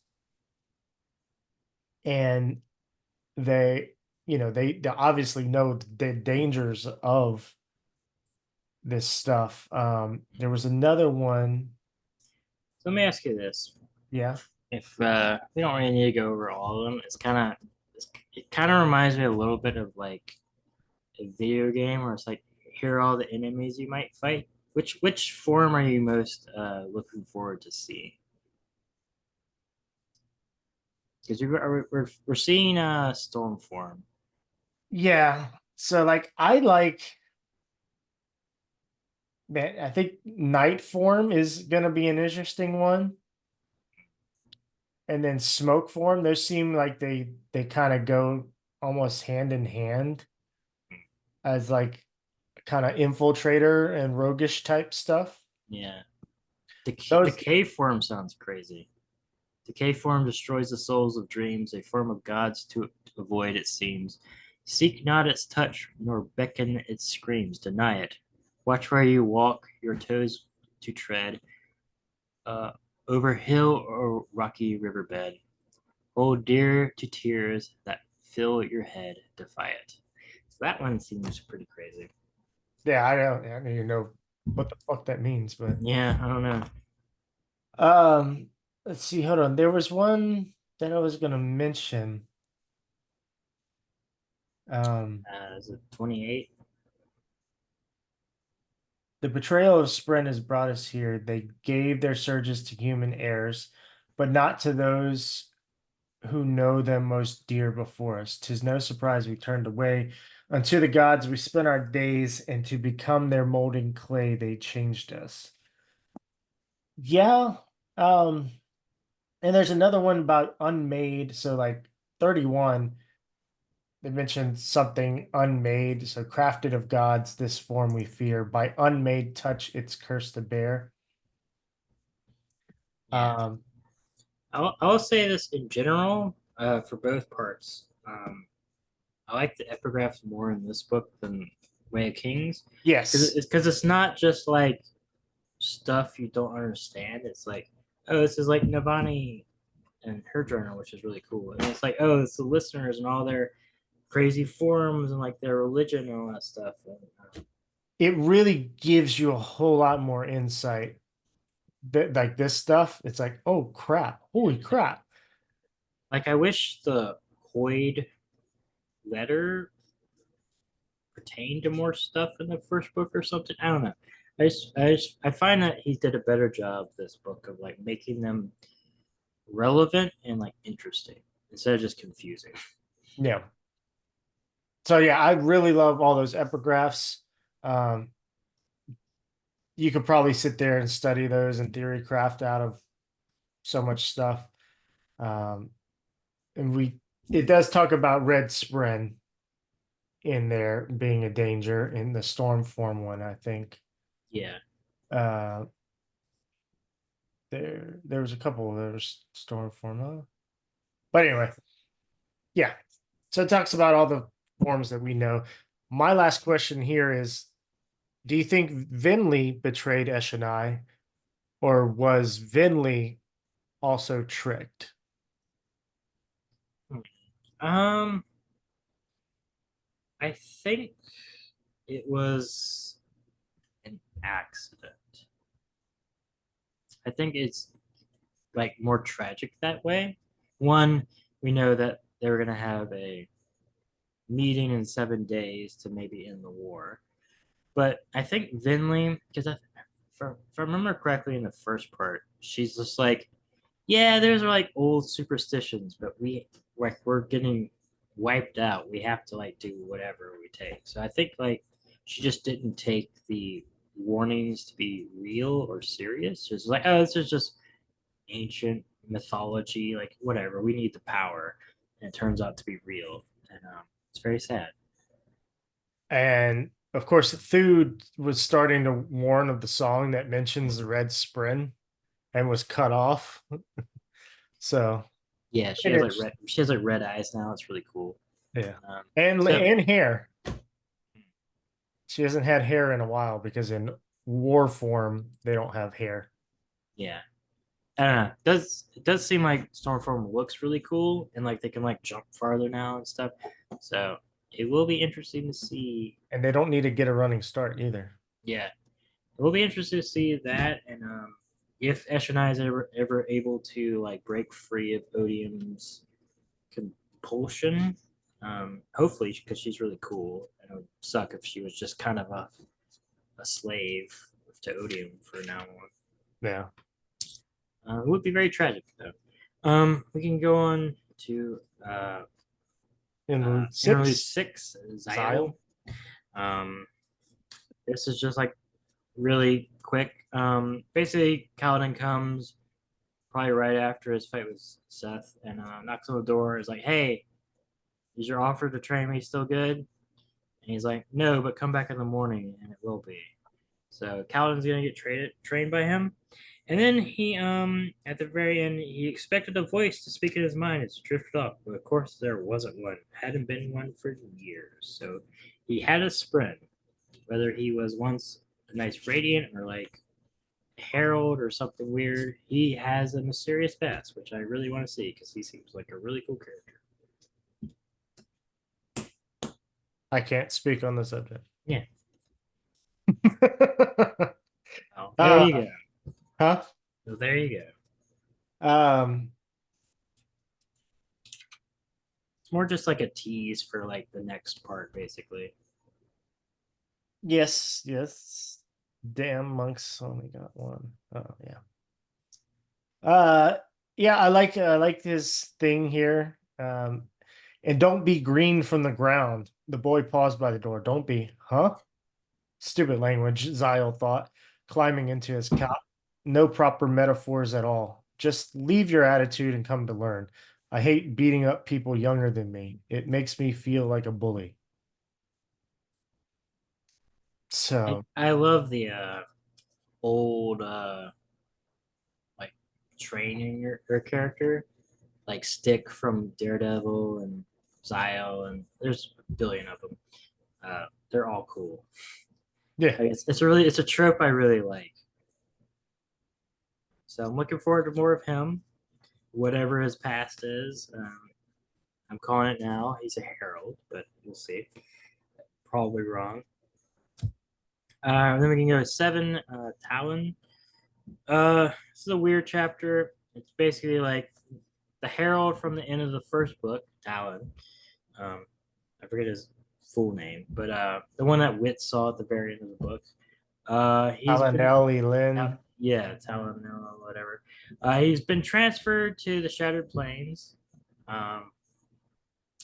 He's with Alucard and Dalinar, and they're trying to like talk with him, like, how'd you get a shard blade, like this sort of stuff, what's going on, and he's like mumbling, basically like his, I guess his opening spiel that he usually does to like all the desolations, like, I'm gonna teach you this, and this guy's gonna teach you this, and blah blah blah. But he's like so traumatized or whatever happened to him, and wherever the hell he was, hell, I guess.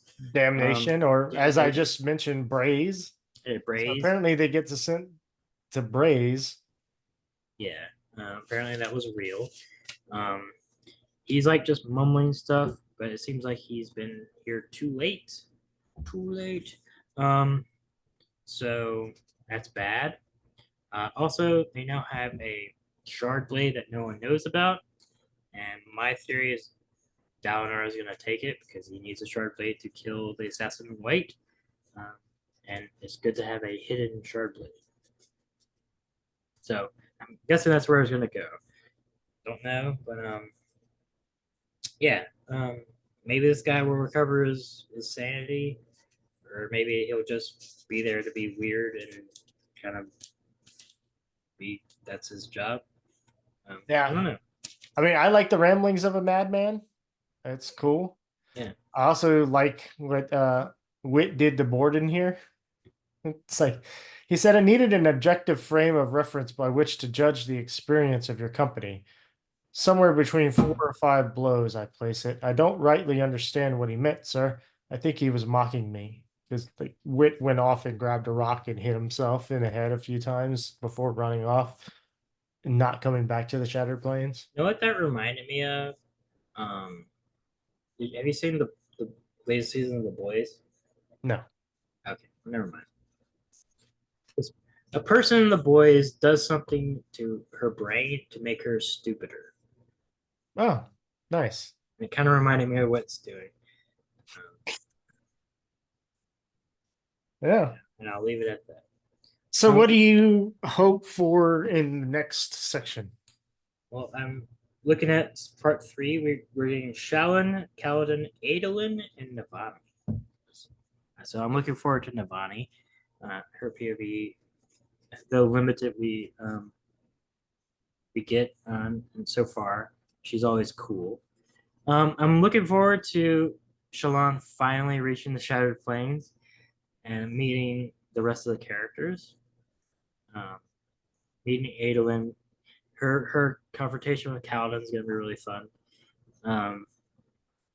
Looking forward to her starting her spy on the Ghost Bloods and maybe getting more information about the Ghost Bloods. Hopefully, getting more information about Amaram. Kaladin, I want him to tell Dalinar what he is, and maybe like start that process. Okay. And hopefully, get a little less angry. I am most interested in following the Ghost Bloods line. That one is the one that I remember the least of. But I am interested in that. Kaladin and Shallan meeting should be again, and knowing who, like, with the other characters around and going, oh yeah, like, yeah, we knew this guy, and she'd be like, wait, what, huh? That'll be a fun interaction. Shallan with Navani would be fun because Shallan's, the last person Yasna,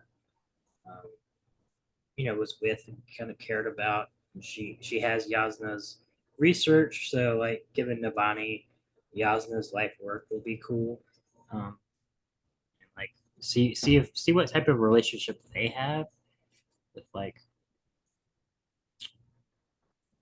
I don't know. There's a lot of Shalon and finally meeting the rest of the cast of characters. Yeah. I'm looking forward to. Yep. It's weird that we're not getting Dalinar. So I'm curious what Dalinar is going to be doing. We'll probably get some of him. Yeah, we're gonna be getting him, but we're not gonna be getting his POV. So it's gonna be interesting missing Dalinar for a section of this book. Yeah. Or did we get in this book? Did what? Actually, we didn't get his POV this part either, did we? I don't think we did. Yeah, I don't. So continuing not having Dalinar as POV. Yeah, we had Shalon, Kaladin, Adolin, and Sadius on this one. All right, so next week we will be back and we're going to cover up through chapter 47, Feminine Wiles. And so we want to read chapter 47 and stop at chapter 48. So we're going to split part 3 into 2 parts just because it's such a big section there. And yeah, I look forward to covering that next week. And if you haven't, go ahead, click like, share, follow, subscribe, leave a review where you can. Those things really help us out. Visit our sponsor, Mudcat Whiskers, at mudcatwhiskers.com. Use code paperweights at checkout. Get yourself some beard care products that smell real good, or some candles, make your house smell real good. We'll see you next week, Justin. All right, see you, Brandon.